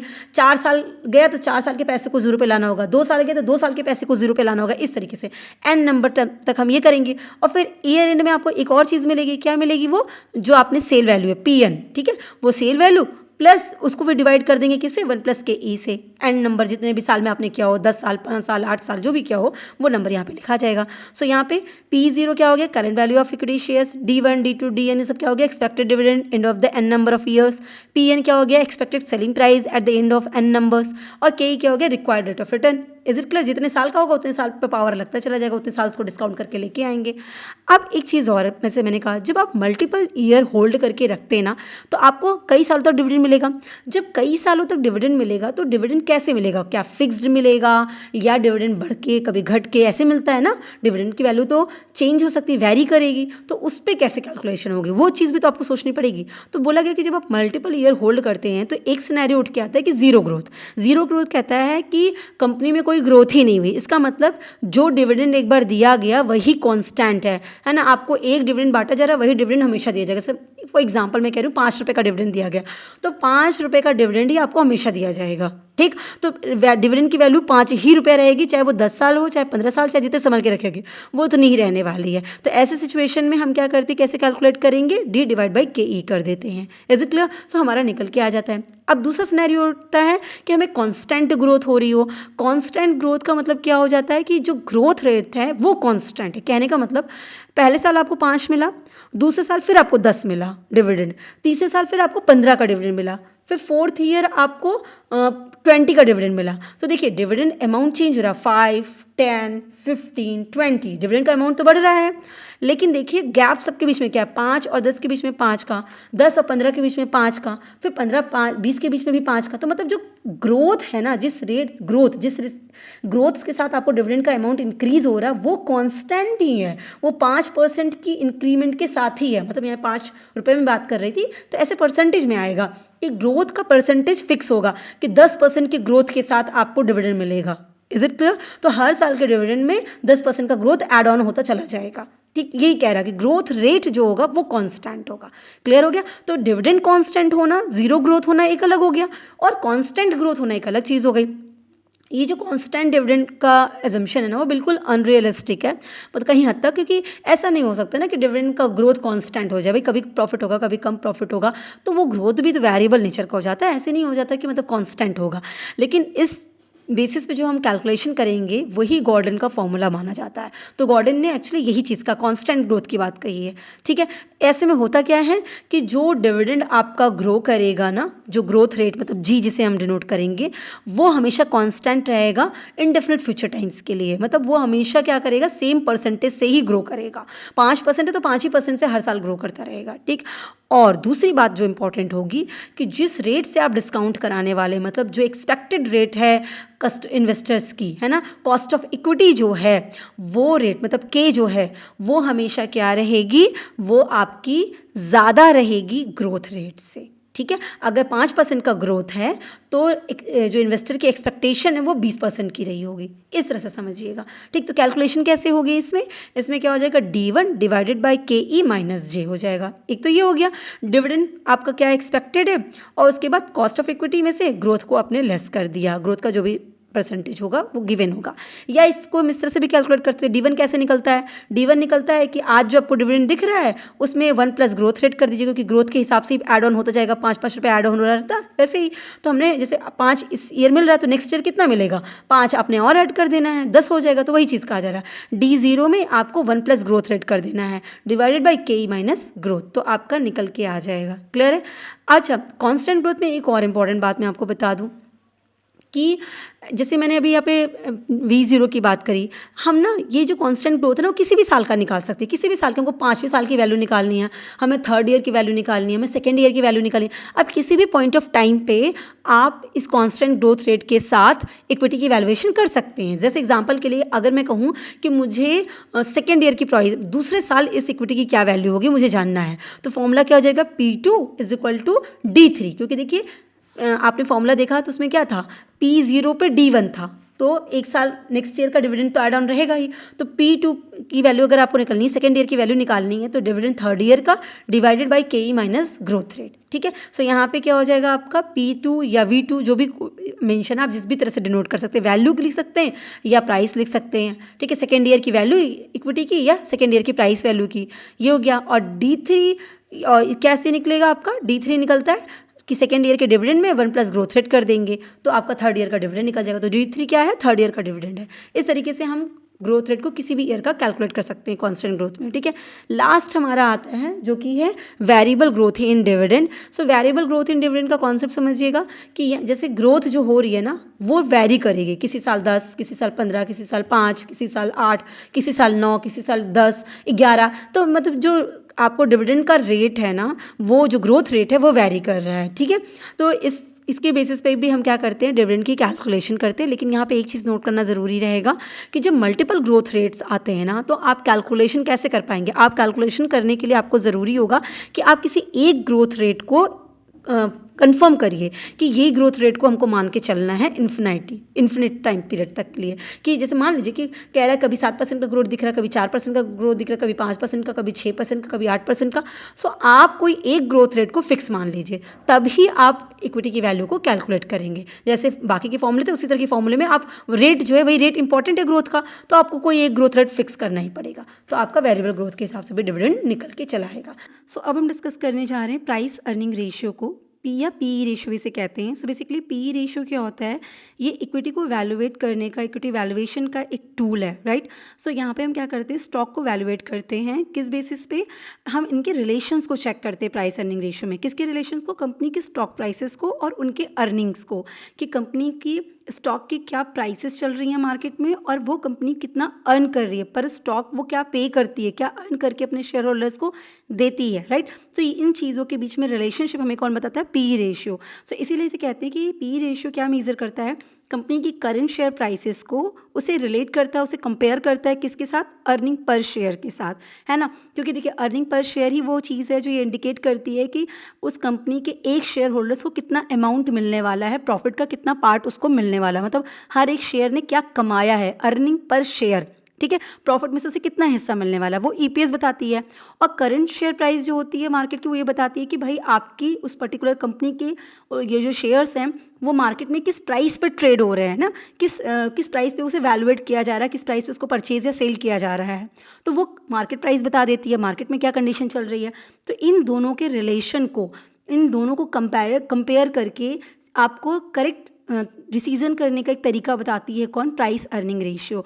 कि भाई कंपनी के जो शेयर्स हैं वो अर्न करके इतना दे रहे हैं और मार्केट में परचेज करने जाइए तो ये इतने प्राइस पे परचेज हो रहे हैं। सो आप डिसाइड कर लो कि क्या वो जो भी शेयर्स हैं वो सही वैल्यूएशन में हैं या नहीं है। मतलब क्या हो गया कि ये पी रेशियो में इंडिकेट करने वाला है कि जो भी स्टॉक है वो महंगे हैं या सस्ते हैं, या मैं कहूँ कि कंपनी अंडर वैल्यूड है या ओवर वैल्यूड है। मतलब जितना तो वो अर्न करके दे ही नहीं रही है उससे कहीं गुना ज़्यादा उस कंपनी के शेयर की प्राइसेस मार्केट में लगी पड़ी है ना। उससे ज़्यादा की प्राइसेस पे कंपनी के मतलब कंपनी के जो शेयर्स हैं उससे ज़्यादा की प्राइसेस पे मार्केट में परचेज या सेल हो रहे हैं। वहीं पे अगर मैं बोलूँ कि अंडर वैल्यूड, इट मीन्स कि जितना अच्छा वो अर्न करके दे रही है उस हिसाब से कंपनी के जो शेयर्स हैं वो मार्केट में कम प्राइस पे ट्रेड हो रहे हैं, परचेज या सेल हो रहे हैं, है ना। तो वो अंडर वैल्यूड है ना, होना उससे ज़्यादा चाहिए। तो ये चीज़ जो है हमें कैसे पता चल सकती है, वो हमें चलती है पी रेशियो के एनालिसिस से, जब हम प्राइस अर्निंग रेशियो कैलकुलेट कर लेते हैं। Is it clear. तो ये जो रेशियो होता है ना वो इन्वेस्टर्स को एक आइडिया दे देता है कि जो वो पे करने जा रहा है उस पर्टिकुलर शेयर्स को परचेज करने के लिए, वो शेयर उसे कितना कमा के देने वाली है। मतलब होता है ना, कंपेयर कर रहे हैं आप कि भाई मैं इसको परचेज करने जा रहा हूँ उस पर्टिकुलर शेयर्स को, तो इस शेयर्स मुझे अर्न करके कितना देगी, तो जो अर्न करके दे रही है उस हिसाब से इसकी प्राइस सही लगाई गई है या नहीं लगाई गई है, ये महंगा बिक रहा है या सस्ता बिक रहा है, ये कंपनी के शेयर्स के प्राइसेस मार्केट में ओवर वैल्यूड है या अंडर वैल्यूड है, ये आपको आइडिया लग जाता है और उसी हिसाब से इन्वेस्टर डिसाइड कर लेता है। Is it clear? तो ये चीज़ हमें किससे पता चलती है? प्राइस अर्निंग रेशो से। तो ये बहुत इंपॉर्टेंट टूल है डिसीजंस लेने के लिए, ठीक। पर अब इसे कैलकुलेट कैसे करते हैं ये जानना ज़रूरी है, ठीक है। तो हम इसके फॉर्मूले की बात करें, देखिए प्राइस अर्निंग रेशो के जब फॉर्मूले की बात करते हैं ना, तो इसका फॉर्मूला उसके नाम में ही है। क्या है? देखिए प्राइस और अर्निंग, ठीक है। तो प्राइस क्या हो गया? मार्केट प्राइस क्या है उस शेयर का, और अर्निंग क्या हो गई? अर्निंग पर शेयर क्या हो गई, ठीक है। तो प्राइस, मार्केट प्राइस पर share divided by earning per share, इसका फॉर्मूला बन जाता है, ठीक है। अब देखिए मार्केट प्राइस पर शेयर का क्या मतलब हुआ कि वो शेयर्स मार्केट में किस प्राइस पर ट्रेड हो रहा है। आपको बाय करना है तो क्या रेट देना पड़ेगा, आपको सेल करना है तो किस रेट पे जा रहा है। तो ट्रेडिंग रेट क्या जा रही है, वो उसकी मार्केट प्राइस पर शेयर कहलाती है, ठीक। वहीं जब अर्निंग पर शेयर की बात करते हैं तो देखिए अर्निंग पर शेयर क्या कह रहा है, एक शेयर कितना कमा रही है, ठीक। सो ईपीएस मेजर करता है उस कंपनी की प्रॉफिटेबिलिटी को पर शेयर बेसिस पे, कि एक शेयर के बेसिस पे वो कंपनी प्रॉफिट का कितना हिस्सा पाने वाली है, ठीक है, क्या कमा रही है वो। अगर हायर ईपीएस है तो शेयर होल्डर के लिए बेटर होता है, ऑब्वियस सी बात है। शेयर होल्डर्स के पास अगर उनको पता है कि उनको उस पर्टिकुलर शेयर के लिए ज़्यादा प्रॉफिट मिलने वाला है तो बहुत अच्छी बात है। तो एक कंपनी का ईपीएस अगर 50 है और एक कंपनी का ईपीएस 4 है, तो बट ऑब्वियस सी बात है जिस कंपनी का ईपीएस 50 है शेयर होल्डर्स उसको ज़्यादा प्रेफर करेंगे, क्योंकि वो अर्न करके ज़्यादा दे रही है ना, एक शेयर पर उसको 50 रुपीज़ मिल रहे हैं और वहीं दूसरी शेयर एक शेयर पे खाली 4 रुपये दे रही है। तो ईपीएस का अच्छा होना बहुत अच्छी बात होती है और अच्छा रिटर्न देने वाली है। क्लियर हो गया? फिर ईपीएस कैलकुलेट कैसे करते हैं?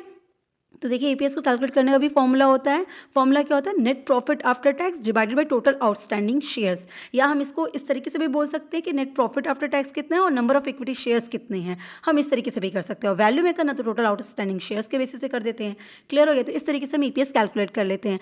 अब हम बात कर लेते हैं कि पी रेशियो का जो रिजल्ट आता है उसको कैसे इंटरप्रेट करते हैं, ठीक। अब पी रेशियो होता क्या समझ में आ गया, कैसे कैलकुलेट करेंगे वो भी क्लियर हो गया। अब जो रिजल्ट आ रहा है उसको कैसे इंटरप्रेट करना वो बात कर रहे हैं। तो देखिए अगर पी रेशियो हायर आया है तो ये शो करता है कि भाई इन्वेस्टर्स की जो एक्सपेक्टेशन है वो बहुत हाई है, इन्वेस्टर्स को लगता है कि कंपनी बहुत अच्छा ग्रो करने वाली है।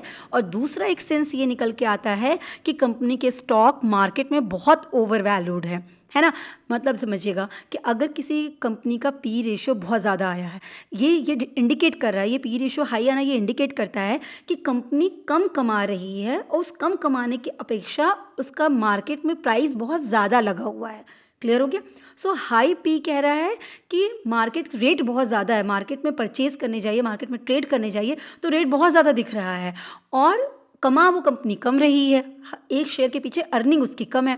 तो ऐसे में या तो इतनी हाई प्राइस होने का मार्केट में क्या रीज़न हो सकता है कि डिमांड बहुत हाई है, डिमांड बहुत हाई होगा तभी तो प्राइस बढ़ रहे हैं। प्राइस डिमांड बहुत हाई क्यों है? क्योंकि इन्वेस्टर को ऐसा लग रहा है कि कंपनी फ्यूचर में बहुत अच्छा ग्रो करेगी, उनकी एक्सपेक्टेशन इस कंपनी से बहुत ज़्यादा है, इस वजह से मतलब मार्केट में इतनी डिमांड आ गई कि मार्केट के प्राइसेस उसकी अर्निंग के कंपैरिजन बहुत स्पीड में भाग रहे हैं, ठीक। एक तो ये चीज़ आ गई। दूसरा सेंस ये भी निकलता है कि ये कंपनी की जो शेयर्स है बहुत ओवर वैल्यूड है। एक्चुअल प्राइस जो इनकी इंट्रिंसिक वैल्यू निकल के आ रही है, इंट्रिंसिक वैल्यू जो होनी चाहिए, कमा इतना रहे हैं तो प्राइस भी इसी के अकॉर्डिंग होनी चाहिए ना, कमा कम रहे हैं और प्राइस इतना ज़्यादा है तो ये ओवर वैल्यूड है ना, मार्केट इनको बहुत ज़्यादा इनका प्राइस लगा के रखा है जो कि इतना होना नहीं चाहिए, ठीक। तो डिपेंड करता है इन्वेस्टर्स के डिसीजंस पे, ये इन्वेस्टर्स टू इन्वेस्टर वैरी करता है कि किस तरह का इन्वेस्टर है।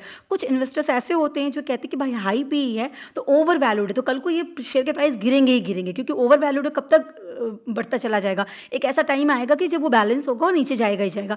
सो उनको लगता है कि ओवर वैल्यूड स्टॉक है तो इसको परचेज तो नहीं करना चाहिए, ठीक है। ओवर वैल्यूड है तो सेल कर दो, अगर आपके पास वो स्टॉक्स है तो सेल करो इस टाइम पे, ठीक है। तो वो इन्वेस्टर वैरी करता है। वहीं कुछ लोग सोचते हैं अच्छा बहुत ज़्यादा है तो इस टाइम पे इसको परचेज किया जा सकता है, डिपेंडिंग कि इन्वेस्टर क्या है। वहीं पे अगर लो पी की बात करें तो वो क्या कहता है कि अगर लो पी का मतलब क्या हो गया कि उसकी अर्निंग के कंपैरिजन में मार्केट में उसके शेयर प्राइस का रेट कम है, ठीक है। तो इसका मतलब यही है कि अंडर वैल्यूड है, उसको मार्केट ने बहुत कम रेट लगा रखा है, वो उसकी कैपेबिलिटी ज़्यादा है, अर्निंग अच्छा कर रहा है, पर उसके बाद भी मार्केट में उसकी शेयर प्राइस कम है। इसके पीछे रीज़न क्या होगा कि इन्वेस्टर्स उस पर एक्सपेक्टेशन नहीं रख रखे हैं, उनको लोअर ग्रोथ उसमें दिख रही है, उस कंपनी में ट्रस्ट नहीं है। ऐसे बहुत सारे रीज़न हो सकते हैं जिसकी वजह से वो अंडर वैल्यूड है। तो इन्वेस्टर डिसाइड करेगा कि क्या करना चाहिए, ठीक है। जब भी इन्वेस्टमेंट डिसीजन लेते हैं, जब भी शेयर्स को परचेज करते हैं, ट्रेड करते हैं, उस केस में पी रेशियो ज़रूर देखते हैं। तो बहुत इंपॉर्टेंट रेशियो है। तो अगर लोअर पी है तो इस वक्त हमको परचेज कर लेना चाहिए, हाई पी है तो हमें सेल कर देना चाहिए। तो मतलब ये तरीका होता है, ठीक है। तो हम इस चीज़ को ना एक एग्जाम्पल से और अच्छे से समझ सकते हैं। तो एक एग्जाम्पल लेते हैं, तो एशियन पेंट्स है, उनका फाइनेंशियल डेटा गिवन है, ठीक है। क्या क्या दिया है, उनका नेट प्रॉफिट आफ्टर टैक्स दिया गया है, आउटस्टैंडिंग शेयर्स की वैल्यू कितनी थी वो गिवन है, करंट मार्केट प्राइस क्या चल रहा है वो गिवन है। सो हमको उनका पी रेशियो पता करना है। देखिए हमें पता है, सबसे पहले हमें ईपीएस जानना जरूरी है, क्योंकि ईपीएस एग्जैक्ट अमाउंट में नहीं दिया गया कि पर शेयर कितना है ईपीएस, ठीक। तो हमें ईपीएस कैलकुलेट करना होगा कि एक शेयर कितना कमा रहा है। तो टोटल अर्निंग इनकी इतनी है, नेट प्रॉफिट आफ्टर टैक्स जो है, और टोटल आउटस्टैंडिंग शेयर्स की वैल्यू इतनी है। सो हम उसको जब डिवाइड कर देंगे हमारा आंसर आ जाएगा। सो 1687 करोड़ को हम 96.2 करोड़ से डिवाइड किए तो हमारी वैल्यू आ गई 17 रुपीज़ 50 पैसे या 53 समथिंग आती है। तो 17 रुपीज़ 50 पर शेयर आ रहा है। तो मतलब एक शेयर कितना कमा रहा है, 17 रुपये कमा रहा है, 17 रुपये 53 पैसे करके ऐसे आएगा, इतना कमा रहा है एक शेयर, ठीक है। अब बात करते हैं पी रेशियो की। अर्निंग तो पता चल गई इनकी, अब कंपेयर करिए इनके मार्केट के शेयर प्राइस से, ठीक है। सो हमें क्या कैलकुलेट करना है, P ratio. P ratio calculate करने के लिए हमको पता है फॉर्मूला क्या होता है कि भाई मार्केट के शेयर प्राइस से उसको ईपीएस से कंपेयर कर दीजिए आप। तो करंट का मार्केट प्राइस कितना है, 1347 रुपीज़ पर शेयर। एक शेयर खरीदने जाइए इतने रुपये का मिलेगा, और कमा क्या रही है कंपनी, 17 रुपीज़ 50 पैसे। सोच लीजिए क्या हाइक है, क्या एक्सपेक्टेशन इन्वेस्टर्स की। सो पी रेशियो क्या हो जाएगा, 1347 डिवाइडेड बाई ईपीएस, मतलब 17 रुपीज़ 5 पैसे। आंसर क्या आ गया, 77 टाइम्स, ठीक है। 70 ये मतलब 76 पॉइंट समथिंग करके आएगा। सो देखिए इसका मतलब क्या निकला, इसका इंटरप्रिटेशन समझिए। इसका मतलब ये निकलता है कि जो इन्वेस्टर है ना, वो 1 रुपये की अर्निंग के लिए 77 रुपीज़ देने को तैयार है, क्योंकि ये कितना है, जो 1347 है और अर्निंग 17 पॉइंट है, इस 17 पॉइंट का 77 टाइम्स ज़्यादा क्या है, इसकी मार्केट में शेयर प्राइस है। मतलब 1 रुपये के लिए 77 रुपये लोग देने को तैयार है कि ये शेयर हमें 1 रुपये कमा के देगा, और हम उसको 1 रुपये कम पाने के लिए 77 रुपये देने को भी तैयार है। तो ये क्यों ऐसा, इसलिए क्योंकि उन्हें ऐसा लग रहा है कि फ्यूचर में ये कंपनी बहुत अच्छा ग्रो करेगी, तो आज हम 77 रुपये एक्स्ट्रा देने को भी तैयार है, क्योंकि हमें पता है कि फ्यूचर बहुत ब्राइट होने वाला है। तो एक्सपेक्टेशन ग्रोथ की बहुत हाई है। Is it clear. कुछ इन्वेस्टर्स 30 पी आने के बाद ही परचेज नहीं करने को जाते हैं कि भाई 30 पी आ गए तो परचेज नहीं करेंगे, ये एक्सट्रीम हो गया। तो डिपेंडिंग इन्वेस्टर कैसा है, यहाँ तो बात समझ में आ गई।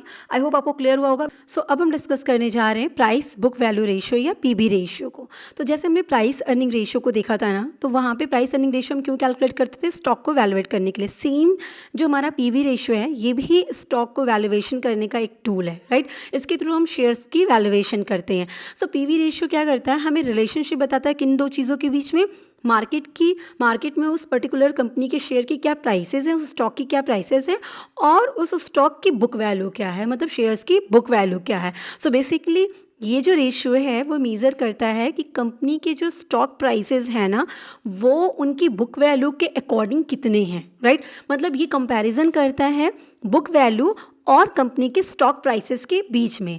और जो ये बुक वैल्यू है ना, book value basically total assets minus total liabilities को हम कह रहे हैं। तो कहने का मतलब जो उनकी एसेट्स है, जो नेट एसेट्स आने वाली है, जो उनकी बुक वैल्यू है, जो नेटवर्थ उनकी बनेगी, है ना, बुक वैल्यू जो बनेगी उन शेयर्स की, उसके कंपैरिजन उनकी प्राइस क्या चार्ज की जा रही है मार्केट में। सो बेसिकली ये क्या शो कर रहा है कि मार्केट उनके नेट एसेट्स की क्या वैल्यू लगा रहा है। ये चीज़ हमें पीवी रेशियो के थ्रू पता चल जाता है। तो ये रेशियो जो है ना, वो कंपेयर किसको कर रही है, मार्केट प्राइस को और बुक वैल्यू को। सो बुक वैल्यू को क्यों रखा गया, जैसे वहाँ पे क्या था, अर्निंग रखी गई थी कि वो पर्टिकुलर शेयर कितना अर्न करता है पी रेशियो में, है ना।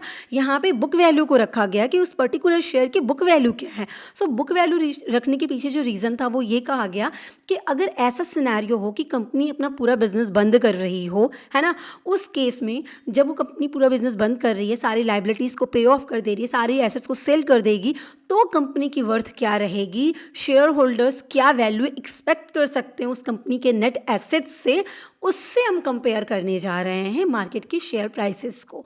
तो इसीलिए यहाँ पे बुक वैल्यू को कंसीडर किया गया। तो हम ये कह सकते हैं कि बेसिकली यहाँ पे जो एस्टिमेशन किया जा रहा है कंपनी की वैल्यू का, वो कब का किया जा रहा है कि अगर कंपनी लिक्विडेट हो गई तो उस कंपनी की नेट वर्थ क्या होगी, उस कंपनी की वैल्यू क्या होगी पर शेयर में। ठीक है, तो ये चीज़ हमारी इस रेशियो में जो बुक वैल्यू कह रही है ना, बुक वैल्यू से जो कंपेयर किया जा रहा है वो इस वजह से किया जा रहा है। तो ये वैल्यू हमें मेजर करती है। सो पीवी रेशियो जो होती है ना, वो हमें इंडिकेट कर देती है कि हमारे जो स्टॉक्स हैं ना, वो उनकी जो मार्केट में प्राइसेस ट्रेड की जा रही है, जिस प्राइस पे वो ट्रेड हो रहे हैं, वो उस पर्टिकुलर स्टॉक की जो बुक वैल्यू उससे कितना अबव किए जा रहे हैं या बिलो किए जा रहे हैं, है ना, डिपेंडिंग। सो बेसिकली ये बताता है कि जो बुक वैल्यू है उस शेयर्स की, उसके अबव कितना प्राइसेस चार्ज किए जा रहे हैं मार्केट में, उससे उसका कंपैरिजन है, उससे उसका रिलेशन है पीवी रेशियो का। ठीक, तो इस तरह का रेशियो यूजफुल कहाँ होता है, जो एसेट्स हैवी इंडस्ट्रीज होती है, जैसे मैन्युफैक्चरिंग सेक्टर्स वगैरह की या बैंकिंग वगैरह की, जहाँ पे मतलब एसेट्स आपके काफ़ी होते हैं, जैसे आपके प्लांट्स, मशीनरी, फैक्ट्रीज वगैरह में ज़्यादा होते हैं ना, लैंड वगैरह, बिल्डिंग्स वगैरह। तो इस तरह के जो टेंजिबल एसेट्स होते हैं ना, इस तरह के हैवी एसेट्स वाली जो इंडस्ट्रीज़ होती हैं, उनके लिए पीवी रेशियो यूज़फुल होता है। वो बताता है कि भाई जो स्टॉक्स हैं वो मार्केट में आपके टेंजिबल वर्थ के अकॉर्डिंग चीप हैं या एक्सपेंसिव है ना, उनसे उनका रिलेशन एक्सप्लेन करता है। सो बेसिकली ये जो रेशियो होता है ना, वो एक के थ्रू मेज़र किया जाता है। तो जिसमें अगर एक से अबव रेशियो आता है तो ये माना जाता है कि भाई जो इन्वेस्टर है, ये जो मार्केट है, वो आपके शेयर्स की जो वर्थ है ना, शेयर्स की जो बुक वैल्यू है उससे अबव पे करने को रेडी है। वहीं अगर एक से कम आता है तो ये बताता है कि मार्केट आपको उस बुक वैल्यू से भी कम पे करने को तैयार है, उस पर्टिकुलर शेयर की जो वैल्यू, जो वर्थ नेट एसेट्स निकल के आ रही है, उससे भी कम पे करने को रेडी है इन्वेस्टर। तो कहीं ना कहीं आपको ना अंदाज़ा लग जाता है कि क्या सही है क्या नहीं।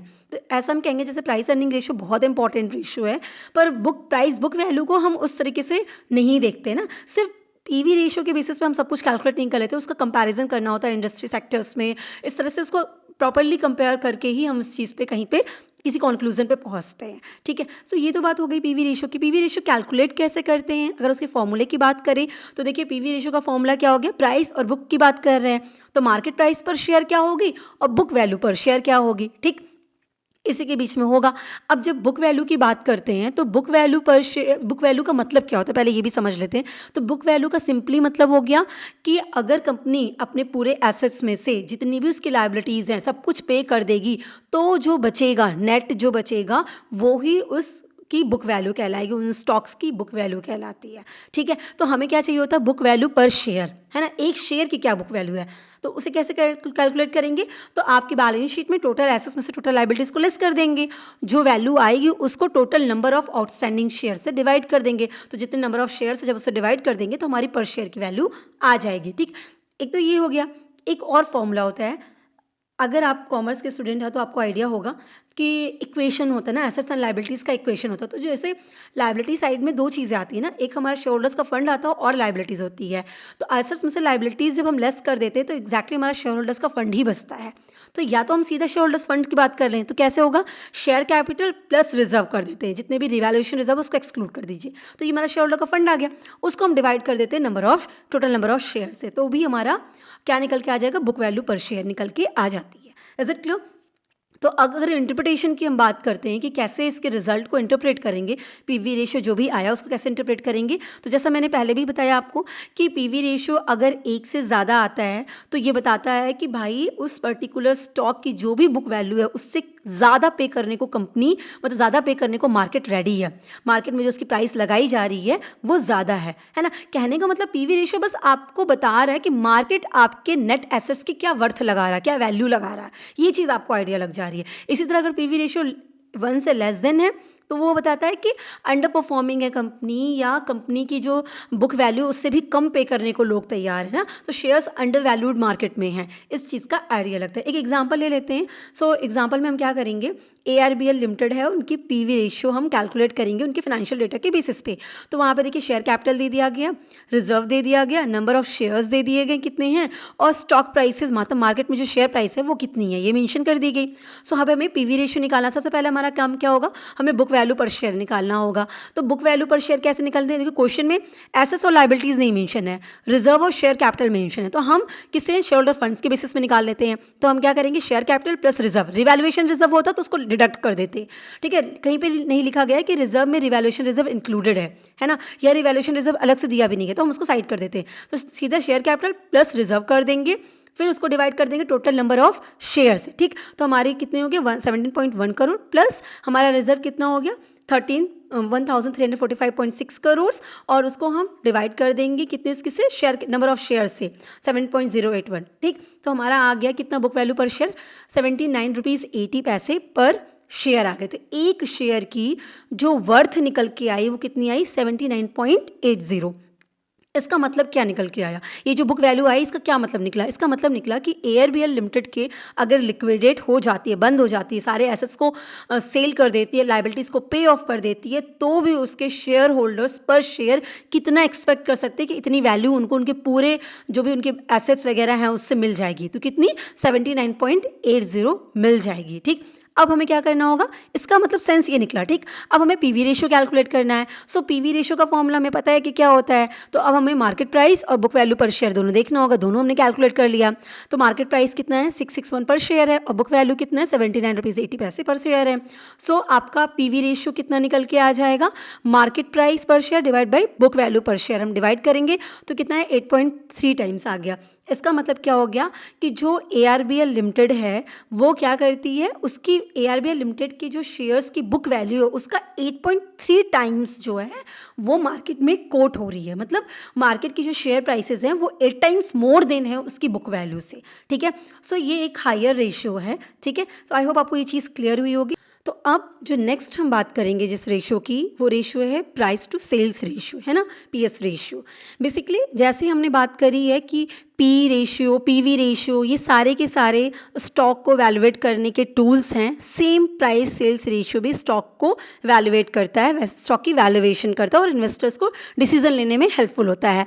सो यहाँ पे क्या करते हैं, ये टूल क्या करता है, कंपेयर करता है किस चीज़ को, रिवेन्यू को और कंपनी की मार्केट वैल्यू को। ठीक है, मतलब उस पर्टिकुलर अगर शेयर्स की बात करें तो कंपनी की जो शेयर्स हैं उनकी मार्केट में क्या प्राइस है और कंपनी क्या रिवेन्यू, क्या सेल्स कर रही है। ठीक है, सो रेशियो किसको कंपेयर कर रहा है, stock price of the company को और कंपनी के सेल्स को, कि एक शेयर्स के पीछे क्या सेल करती है कंपनी और एक शेयर की मार्केट में क्या प्राइस लगाई गई, इन दोनों का कंपेयर करती है। ठीक है, सो पीएस रेशियो जो होता है वो पी रेशियो के प्लेस में हम तब यूज़ करते हैं जब कंपनी जो होती है उसके पास अच्छा खासा प्रॉफिट नहीं होता है या वो नेट लॉस में जा रही होती है। ऐसे सिनेरियो में हम पीएस रेशियो को कैलकुलेट करते हैं। और एक और एडवांटेज है पीएस रेशियो को कैलकुलेट करने का कि ये जो होता है ना आपको सेल्स के बेसिस पे कंपेयर करके आपको दे रहा है रिजल्ट, है ना। क्योंकि देखिए सेल्स को मैनिपुलेट करना उतना इजी नहीं है। अर्निंग्स को तो आप मैनिपुलेट कर ले जाते हैं पर सेल्स नहीं, वो कहीं ना कहीं स्टेबली दिखती है कि भाई इतना कंपनी में इतनी सेल्स होके रखी है। ठीक है, तो इस वजह से जो है ये पीएस रेशियो कई हद तक आपके लिए फ़ायदेमंद हो जाता है। ठीक है, तो देखिए पीएस रेशियो की जब बात कर रहे हैं तो यहाँ पे कंपेयर किसके बीच में हो रहा है, किसके बीच में रिलेशन देख रहे हैं, प्राइस मतलब मार्केट प्राइस ऑफ शेयर्स और कंपनी का जो सेल है उसके बीच में। तो पर शेयर क्या सेल हुई है और पर शेयर क्या प्राइस है मार्केट में, इस तरह का रिलेशन हम देख रहे हैं। अब जैसे मैंने कहा कि ये जो है कब करते हैं हम, ये यूज़फुल होता है उस टाइम पीरियड में या उन कंपनीज़ में जहाँ पे लो या नेगेटिव प्रॉफिट्स होती हैं। अब ऐसा सिनेरियो आ रहा है तो हम उसमें क्यों ही इन्वेस्ट करने जाएंगे, क्यों ही परचेज़ करेंगे, इस तरह का हम सोच सकते हैं ना कि इस तरह के में इन्वेस्टर क्यों इंटरेस्टेड होगा। देखिए सिर्फ प्रॉफिट को ही हम बेस नहीं बना सकते हैं, क्योंकि कई बार क्या होता है ये जो नेगेटिव प्रॉफिट या लो प्रॉफिट आने के पीछे कई रीजंस होते हैं। जैसे कि कई बार कंपनी क्या करती है वो साइक्लिकली लो होती है, मतलब जैसे अर्निंग साइकिल होता है ना, जैसे आप देखते ऐसे भी समझ लीजिए जैसे सीजनल होता है ना कि कंपनी का कुछ कभी कोई भी स्पेसिफिक सीजन होता है जो बहुत अच्छा होता है। या अगर आप पढ़ाई के बारे में देख लीजिए, साल भर आप पढ़ाई कर रहे होते हैं लेकिन ज़्यादा स्टडी आप कब करते हैं, जब एग्ज़ाम आता है। ठीक है, उसके पहले आप जस्ट देख रहे हैं, ठीक है, पर एग्जाम में ज़्यादा करते हैं। तो इसका मतलब पढ़ाई तो आपकी चल रही है ना, आप काम तो कर रहे हैं, स्टडी तो कर रहे हैं, आप बीकॉम कर रहे हैं, एमबीए कर रहे हैं, बीबीए कर रहे हैं, एमसीए कर रहे हैं, आप कर तो रहे हैं। बट एग्जैक्ट पढ़ाई कब होती है, जब एग्जाम आता है। तो ऐसे ही कंपनीज का भी अगर आप अर्निंग से ही कंपेयर करेंगे तो वो कभी कभी लो होता है, साइकिल का लो होता है ना, तो उस चीज़ की बात कर रहे हैं। या एक और रीज़न हो जाता है अकाउंटिंग, हमारे रूल्स, आपको पता है अकाउंटिंग्स में बहुत सारी चीज़ें रिटर्न ऑफ कराई जाती हैं। तो कई बार ऐसा होता है कि जो प्रॉफिटेबल कंपनीज होती हैं ना वो भी क्या दिखती हैं कि वो अच्छा परफॉर्म नहीं कर रही हैं, उसकी अर्निंग कम हो जा रही है। तो ऐसे सब सिनेरियो के लिए प्राइस टू सेल्स रेशियो काफ़ी बेनिफिटेड हो जाता है कि हम उससे कहीं ना कहीं सही चीज़ अंदाज़ा लगा सकते हैं। अर्निंग छोड़िए, आप सीधा सीधा सेल्स के बारे में बात कर लीजिए, ये चीज़ ये कहता है, ठीक है। तो प्राइस टू सेल्स रेशियो को कैलकुलेट कैसे करते हैं, जैसे नाम से पता है हमें, यहाँ पे हमें क्या करना होगा, इसका फॉर्मूला क्या होगा कि मार्केट प्राइस पर शेयर क्या है और सेल्स पर शेयर क्या है, ठीक। इसका दूसरा भी चीज़ है, हम टोटल में भी बात करें, जैसे सेल्स हो गया, टोटल साल भर में आपने सेल निकाली, अब उसको पर शेयर में कैलकुलेट करना होगा, तो टोटल शेयर को नंबर ऑफ शेयर से डिवाइड कर देंगे तो पर शेयर सेल्स आपकी निकल के आ जाती है, ठीक है। पर हम इसको और तरीके से कैलकुलेट कर सकते हैं, वो क्या होता है, market capitalisation divide by total sales. अब यहाँ पर शेयर नहीं, टोटल वैल्यू में बात कर रहे हैं हम, उसके बेसिस पे भी प्राइस टू सेल्स रेशियो निकाल लेते हैं। अब मार्केट कैप क्या होता है ये भी समझ लीजिए, मार्केट कैपिटलाइजेशन या मार्केट कैप। तो मार्केट कैप बेसिकली क्या होता है कि जितने भी कंपनी ने नंबर ऑफ शेयर्स इशू कर रखे हैं मार्केट में, उनको मल्टीप्लाई कर दीजिए मार्केट में चल रहे शेयर प्राइस के रेट से, तो आपका मार्केट कैपिटलाइजेशन आ जाएगा। मतलब एक कंपनी मान लीजिए 1 लाख शेयर्स इशू की है मार्केट में, ठीक है, और एक शेयर्स की जो वैल्यू है वो कितनी है, 5 रुपीज़ है मार्केट में, तो हमारे शेयर्स जो मार्केट कैप बन के आएगी कितनी आएगी, 5 लाख बन के आ जाएगी, ये चीज़ है। तो मार्केट की शेयर प्राइस को मल्टीप्लाई कर दीजिए नंबर ऑफ शेयर्स जो इशू किए गए हैं कंपनी के थ्रू, तो मार्केट कैपिटलाइजेशन निकल के आता है। और ये एक टर्म है जो बहुत इंपॉर्टेंट है, आप अगर ट्रेडिंग करते हो आप देखेंगे तो आप मार्केट कैप्स पहले ही लिखा रहता है, तो मार्केट कैपिटलाइजेशन दिखाता है कितना ज़्यादा उनकी वर्थ बन रही है मार्केट में, कि वैल्यू क्या है मार्केट में। और दूसरी चीज़ आती है टोटल सेल्स। तो टोटल सेल्स की जब हम बात करते हैं तो इसका मतलब होता है कि 12 महीने में टोटल सेल्स कंपनी ने कितनी की है वो हम टोटल कर लेते हैं, उससे डिवाइड कर देते हैं। तो टोटल वैल्यू और डिवाइड बाय टोटल सेल्स हम कर देंगे तो हमारी क्या निकल जाती है, पीएस रेशियो निकल के आ जाती है। सो आई होप आपको क्लियर हुआ होगा कि पी रेशियो क्या होता है, पीबी रेशियो क्या होता है और पीएस रेशियो क्या होता है। सो अब हम डिस्कस करने जा रहे हैं इकोनॉमिक वैल्यू एडेड, जिसको हम ईवीए भी कहते हैं। चलिए स्टार्ट करते हैं। देखिए ईवीए क्या होता है, एक ईवीए एक फिनेंशियल परफॉर्मेंस मैट्रिक्स है, मतलब एक परफॉर्मेंस को मेज़र करने का टूल है जिससे कंपनी की इकोनॉमिक प्रॉफिट को मेज़र किया जाता है, राइट। अब इकोनॉमिक प्रॉफिट की अगर हम बात करें तो इकोनॉमिक प्रॉफिट क्या होता है, इकोनॉमिक प्रॉफिट रियल प्रॉफिट होता है, मीन्स कि कंपनी की जो भी कैपिटल थी, जितना भी कैपिटल उन्होंने लगाया है अपने बिजनेस में, उस कैपिटल की कॉस्टिंग को कवर करने के बाद, उस कॉस्ट को मीट आउट करने के बाद जो एक्सेस प्रॉफिट होता है ना, वो एक्सेस प्रॉफिट ही कंपनी की इकोनॉमिक प्रॉफिट कहलाती है या रियल इकोनॉमिक प्रॉफिट कहलाती है। बात क्लियर हो गया। सो ईवीए क्या हो गया, ईवीए हमें बताता है, ईवीए वो टूल है जो हमें बताता है कि कंपनी की इकोनॉमिक प्रॉफिट कितनी है, ठीक है। कंपनी की इकोनॉमिक प्रॉफिट कितनी है, इसका मतलब क्या हुआ कि कंपनी ने अपनी कॉस्ट ऑफ कैपिटल को कंप्लीट करने के बाद, कॉस्ट ऑफ कैपिटल को कवर करने के बाद एक्सेस कितना प्रॉफिट जनरेट किया है, वो जो एक्सेस प्रॉफिट हो गया ना, वही कंपनी की इकोनॉमिक प्रॉफिट होती है। और एक्सेस प्रॉफिट ही हमें बताती है कि कंपनी अच्छा परफॉर्म कर रही है या नहीं अच्छा परफॉर्म कर रही है, इसीलिए हम इसको कहते हैं कि ये परफॉर्मेंस मेजरमेंट का एक टूल है। सो ईवीए क्या मेजर करता है, ईवीए मेजर करता है कि कितना सरप्लस क्रिएट हुआ है, कितनी वैल्यू एड ऑन हुई है, कितना एक्सेस उन्होंने अर्न किया है, कंपनी ने कितना एक्सेस कमाया है ना, उस पर्टिकुलर पीरियड में। अब एक्सेस किस चीज़ से, एक्सेस कहने का मतलब हुआ कि जितना भी रिक्वायर्ड रेट ऑफ रिटर्न आप सोच रहे थे, है ना, कि हमने इतना कैपिटल इन्वेस्ट किया है, इतने कैपिटल पे मेरा इतना आरओआई आना चाहिए, इतना रिक्वायर्ड इन्वेस्टमेंट कैपिटल आना चाहिए, इतना रेट ऑफ रिटर्न हमारा होना चाहिए, उससे, उस रिक्वायर्ड रेट ऑफ रिटर्न से कितना एक्सेस आपने अर्न कर लिया, दैट एक्सेस अमाउंट ही ना आपकी फिनेंशियल परफॉर्मेंस को मेज़र करती है कि आपने एक्सेस किया है। ये एक्सेस प्रॉफिट जो है, ये जो सरप्लस है, वही प्रॉफिट क्या कहला रहा है, इकोनॉमिक प्रॉफिट या इकोनॉमिक वैल्यू एडेड कहला रहा है। Is it clear. तो ये मेज़र करता है वैल्यू क्रिएशन को, ना कि सिर्फ अकाउंटिंग प्रॉफिट को। अब जब आप बैलेंस शीट वगैरह आप बनाते हैं, आपको पता है कि प्रॉफिट एंड लॉस बनाते हैं हम, सो हमें नेट प्रॉफिट पता चल जाता है कि हमारी कंपनी की नेट प्रॉफिट कितनी है। सो वो एक नेट प्रॉफिट ठीक है, पर अगर हम फिनांस में बात करते हैं ना, तो फिनांस क्या कहता है कि हम इस जो अकाउंटिंग प्रॉफिट हम कैलकुलेट करते हैं उसमें बहुत सारे एक्सपेंसेस को हम कंसीडर कर लेते हैं, ठीक है, बहुत सारी चीज़ें जैसे डेप्रिसिएशन वगैरह, इन सबको हम कंसीडर करते हैं। पर जब हम इकोनॉमिक वैल्यू एडेड की बात कर रहे हैं ना, फिनांस में प्रॉफिट की बात करते हैं, तो हमें हमेशा रियल प्रॉफिट पे बात करनी चाहिए। तो वो ये क्या कहता है कि आप उस प्रॉफिट को देखिए, वो प्रॉफिट आपके लिए मैटर करती है जो प्रॉफिट आपको ये बता सके कि आपने जितना भी कैपिटल लगा के अपने बिजनेस को रन कराया था, उस कैपिटल की कॉस्टिंग को वो प्रॉफिट कवर कर रही है कि नहीं, और कवर करने के बाद कुछ एक्सेस बच रहा है कि नहीं। जो एक्सेस है ना, वही आपकी ईवीए है, वही रियल ईवीए, वही रियल इकोनॉमिक प्रॉफिट कहलाती है, ठीक है। अब इस कॉन्सेप्ट को ना डेवलप किसने किया था?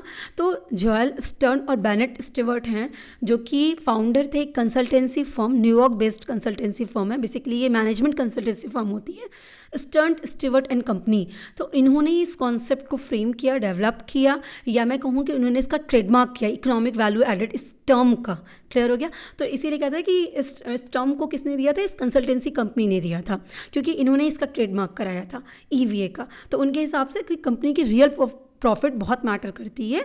और रियल प्रॉफिट क्या होती है वो चीज़ हम समझ चुके हैं। एक्सेस प्रॉफिट आपकी जो कवरिंग है, जो रिक्वायर्ड रेट ऑफ रिटर्न था, जितना आपने सोचा था कि हम इतना इस कैपिटल को लगाने के बाद कमाएंगे, उससे एक्सेस जो कमाया वही इकोनॉमिक वैल्यू एडेड होता है। अब देखिए यहाँ मैं एक चीज़ और क्लियर कर दूँ कि आपने बिजनेस फाइनेंस में, फाइनेंशियल मैनेजमेंट में ये सारी चीज़ें ऑलरेडी पढ़ी हुई हैं कि कैसे हम कैलकुलेट करते हैं रिक्वायर्ड रेट ऑफ रिटर्न, कैसे हम कैपिटल की कॉस्टिंग क्या होती है, कॉस्ट ऑफ कैपिटल क्या होता है, ये सब चीज़ें आप ऑलरेडी पढ़े हैं। तो उसी चीज़ में ये आगे बता रहे हैं कि इससे एक्सेस पाना ही आपका इकोनॉमिक वैल्यू एडेड होता है।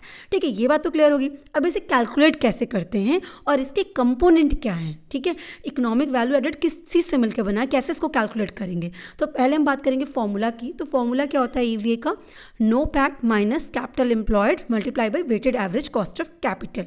ठीक है, अब देखिए ये जो फॉर्मूला फ्रेम हुआ ना, ये फॉर्मूला फ्रेम हुआ इसके कंपोनेंट से, मतलब इकोनॉमिक वैल्यू एडेड के जो कंपोनेंट हैं वो यही फॉर्मूला फ्रेम कर रहे हैं। सो क्या क्या हो गया हमारे कंपोनेंट? एक हमारा आता है नो पैट। ठीक है, नो पैट क्या हो गया? Net operating profit after tax. ठीक, अब देखिए net operating profit after tax basically कैसे ड्राइव करते हैं? देखिए ये ड्राइव करते हैं ईबीआईटी से, earning before interest and tax. ठीक है, तो जब हम earning before interest and tax में, या नॉप जिसे कहते हैं नेट ऑपरेटिंग प्रॉफिट में, हम सिंपली जो आपका टैक्स रेट है 1 माइनस टैक्स रेट को मल्टीप्लाई कर देंगे तो हमारा नोपैट आ जाता है। ये तो मैंने एक तरीके से फॉर्मूला बता दिया कि नोपैट कैसे कैलकुलेट करते हैं। बेसिकली नोपैट मेजर क्या करता है, क्या चीज़ है? सो नोपैट आपको बताता है, जब हम नोपैट या नेट ऑपरेटिंग प्रॉफिट निकालते हैं, net operating profit after tax, ठीक है, तो जब हम ये कैलकुलेट करते हैं तो वो हमें ये बताता है कि आपकी कोर ऑपरेशन से, जिसमें से हमने टैक्सेस डिडक्ट कर दिया, तो हमारे कोर ऑपरेशन से क्या प्रॉफिट हुई है। ठीक है, जो हमारा बिजनेस है, जो हमारा कोर ऑपरेशन है, उससे हमें कितनी प्रॉफिट आई है आफ्टर टैक्स बिफोर इंटरेस्ट। मतलब हमने इंटरेस्ट को नहीं डिडक्ट किया है, पर हमने टैक्सेस को डिडक्ट कर दिया। टैक्सेस पे करने के बाद हमारी जो ऑपरेटिंग प्रॉफिट है, हमारे बिजनेस से जो प्रॉफिट है वो कितनी है। ठीक है, सो बेसिकली ये क्या कहना चाहता है? ये कहता है कि अगर जैसे हम नोपैट जो कैलकुलेट करते हैं वो हमें ये शो करता है कि कंपनी ने क्या अर्न किया। अगर आप ये मान लीजिए कि कोई डेब्ट था ही नहीं, क्योंकि इंटरेस्ट तो तभी आप लेस करेंगे जब आपने लोन ले रखा हो, आपके पास लाइबिलिटीज़ हो, तभी तो आप इंटरेस्ट लेस करते हैं। तो ये नोपैट क्या कह रहा है? Net operating profit after tax means net operating profit after tax before interest. ठीक है, इंटरेस्ट डिडक्ट नहीं हुआ, और इसका मतलब यही होता है कि अगर ये इंटायरली डेब्ट फ्री हो तो फिर कितना है आपका, क्या प्रॉफिट आपने अर्न किया है। ठीक है, ये चीज़ नोपैट आपको शो करता है। यहाँ तक बात समझ में आई? तो जो नोपैट कैलकुलेट करने का तरीका होता है वो कहाँ से शुरू होता है? Earning before interest and tax. तो ईबीआईटी आप जैसे भी कैलकुलेट करते हो, ईबीआईटी वहाँ तक कैलकुलेट कर लीजिए, और फिर हम उसमें से उसको मल्टीप्लाई कर देते हैं किससे? 1 माइनस टैक्स रेट से, मतलब टैक्स का उसमें बेनिफिट लेते हैं। इस तरीके से हम कैलकुलेट करते हैं नोपैट को। ठीक है, ये तो पहली चीज़ हो गई। दूसरी बात आती है कैपिटल एम्प्लॉयड। ठीक है, ये दूसरा कंपोनेंट जो कैपिटल एम्प्लॉयड का है वो क्या हो गया? तो कैपिटल एम्प्लॉयड का मतलब होता है टोटल कैपिटल जो आपने इन्वेस्ट कर रखी है, या मैं ये कहूँ कि आपके बिजनेस में टोटल अमाउंट ऑफ फंड जो आपने लगाया हुआ है वो हमारा कैपिटल एम्प्लॉयड बन जाता है। अब टोटल जो इन्वेस्टेड कैपिटल है वो डेब्ट भी और इक्विटी सब मिला के, ठीक है, तो टोटल कैपिटल की बात कही जा रही है। इसी को कहते हैं टोटल इन्वेस्टेड कैपिटल या टोटल कैपिटल एम्प्लॉयड। ये इस तरीके से टर्म्स में इसको डिनोट करेंगे। और थर्ड कंपोनेंट हमारा आता है weighted average cost of capital. देखिए आपने कैपिटल स्ट्रक्चर जब कैलकुलेट किया होगा, कैपिटल स्ट्रक्चर जब पढ़ा होगा, तो वहाँ पे आपको WACC निकालना सिखाया जाता है ना। जैसे कॉस्ट ऑफ इक्विटी निकालते हैं, कॉस्ट ऑफ डेब्ट निकालते हैं, कॉस्ट ऑफ रिटेन अर्निंग कैसे निकालते हैं, कॉस्ट ऑफ प्रेफरेंस शेयर कैसे निकालते हैं, weighted average cost of capital कैसे निकालते हैं, वहाँ पर ये सारी चीज़ें एक्सप्लेन की जाती हैं। क्लियर है? तो यहाँ पे जो थर्ड कंपोनेंट है वो क्या है? Weighted average cost of capital. So weighted average cost of capital होता क्या है? ये ना वो मिनिमम रेट ऑफ रिटर्न होता है जो एक फर्म अर्न करना चाहती है कि मेरी इतनी कैपिटल लगी है, इस कैपिटल में हमें कम से कम इतना रिटर्न तो पाना होगा, तभी जाके हमारे इन्वेस्टर्स सेटिस्फाई होंगे। मतलब उनकी कॉस्टिंग, उन्होंने जो पैसा लगाया है वो जितना एक्सपेक्ट कर रहे हैं उतना हम उनको पे ऑफ कर पाएंगे। बात समझ में आ रही है? ये weighted average cost of capital क्या कहता है? मिनिमम रेट ऑफ रिटर्न हमें बताता है जो आपको इन्वेस्टेड कैपिटल से अर्न करना ही करना है। क्लियर हो गया? ये कैसे कैलकुलेट होता है? ये वेट को असाइन करके कैलकुलेट होता है। मतलब कि जितने भी कैपिटल लगे हैं, डेब्ट लगा, इक्विटी लगा, प्रेफरेंस शेयर लगा, जो कुछ भी लगा है उसको आप वेट असाइन करेंगे और फिर उसका कितना टोटल में कितना वेट है और फिर उसको मल्टीप्लाई कर देते हैं उसके इंटरेस्ट रेट से या जो रिक्वायर्ड रेट ऑफ रिटर्न होता है उससे, और फिर हम सबको प्लस करके ये चीज़ कैलकुलेट करते हैं। आपने ये कैलकुलेशन सीखी होगी पर फिर भी मैं एक फॉर्मूला बता देती हूँ। देखिए weighted average cost of capital कैसे निकलता है? डेप्ट का प्रोपोर्शन कितना है टोटल कैपिटल में से, तो डेप्ट divide by dept plus equity. Dept plus equity क्या है? Total capital. टोटल कैपिटल में हमने डेप्ट कितना रखा है, तो डेप्ट divide by total plus dept plus capital equity हो गया। उसमें हम मल्टीप्लाई कर देते हैं इंटरेस्ट से। इंटरेस्ट मतलब हमको ये पे करना ना उस डेप्ट होल्डर को या उस डिवेंचर होल्डर्स को या जिससे भी मैंने लोन लिया है उसको मुझे ये इंटरेस्ट पे करना है।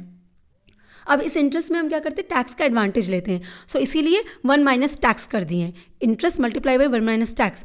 तो डेप्ट के प्रोपोर्शन को टोटल कैपिटल में से हम उसको मल्टीप्लाई कर देंगे इंटरेस्ट में टैक्स के एडवांटेज के साथ, टैक्स के बेनिफिट या इफेक्ट के बाद। ठीक, फिर ये हमारा डेप्ट का निकल गया। प्लस इसी तरह इक्विटी का करेंगे। इक्विटी का कंपोनेंट कितना है पूरे डेप्ट पूरे कैपिटल में से, तो इक्विटी डिवाइड बाय डेप्ट प्लस इक्विटी, और फिर उसका जो रेट होगा उससे हम मल्टीप्लाई कर देते हैं। तो ये हम ऑलरेडी कैलकुलेट करते हैं। ठीक है, ये कैपिटल स्ट्रक्चर की थ्योरीज में आपने पढ़ा होगा। इस तरीके से हमारा WACC कैलकुलेट होता है। तो अगर शॉर्ट में क्वेश्चन निकालने को आता है एग्जाम में तो आपको ये सारे फिगर्स ऑलरेडी गिवन होते हैं।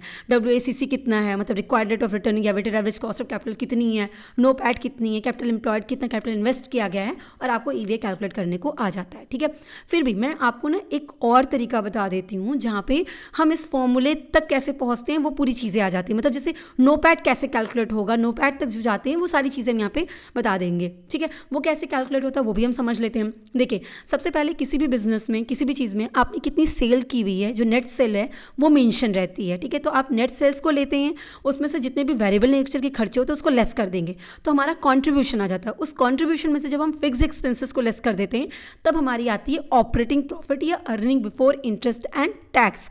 जब हमारा EBIT आ जाता है ना, अब आपको पता है नो पैट लगाने के लिए EBIT हमारा आना जरूरी था। अब हमारा EBIT ऐसे ही कैलकुलेट होता है।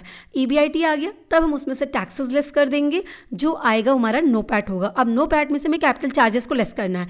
कैपिटल चार्जेस कैसे निकालेंगे कि हमने कितना कैपिटल लगा रखा है और minimum required rate of return कितना है। ठीक है, मतलब weighted average cost of capital कितना है, कॉस्ट कितनी है उस मतलब जो पूरा कैपिटल है उस पूरे कैपिटल की कॉस्ट कितनी है उससे मल्टीप्लाई कर देंगे तो हमें कैपिटल चार्जेस निकल के आ जाएगा।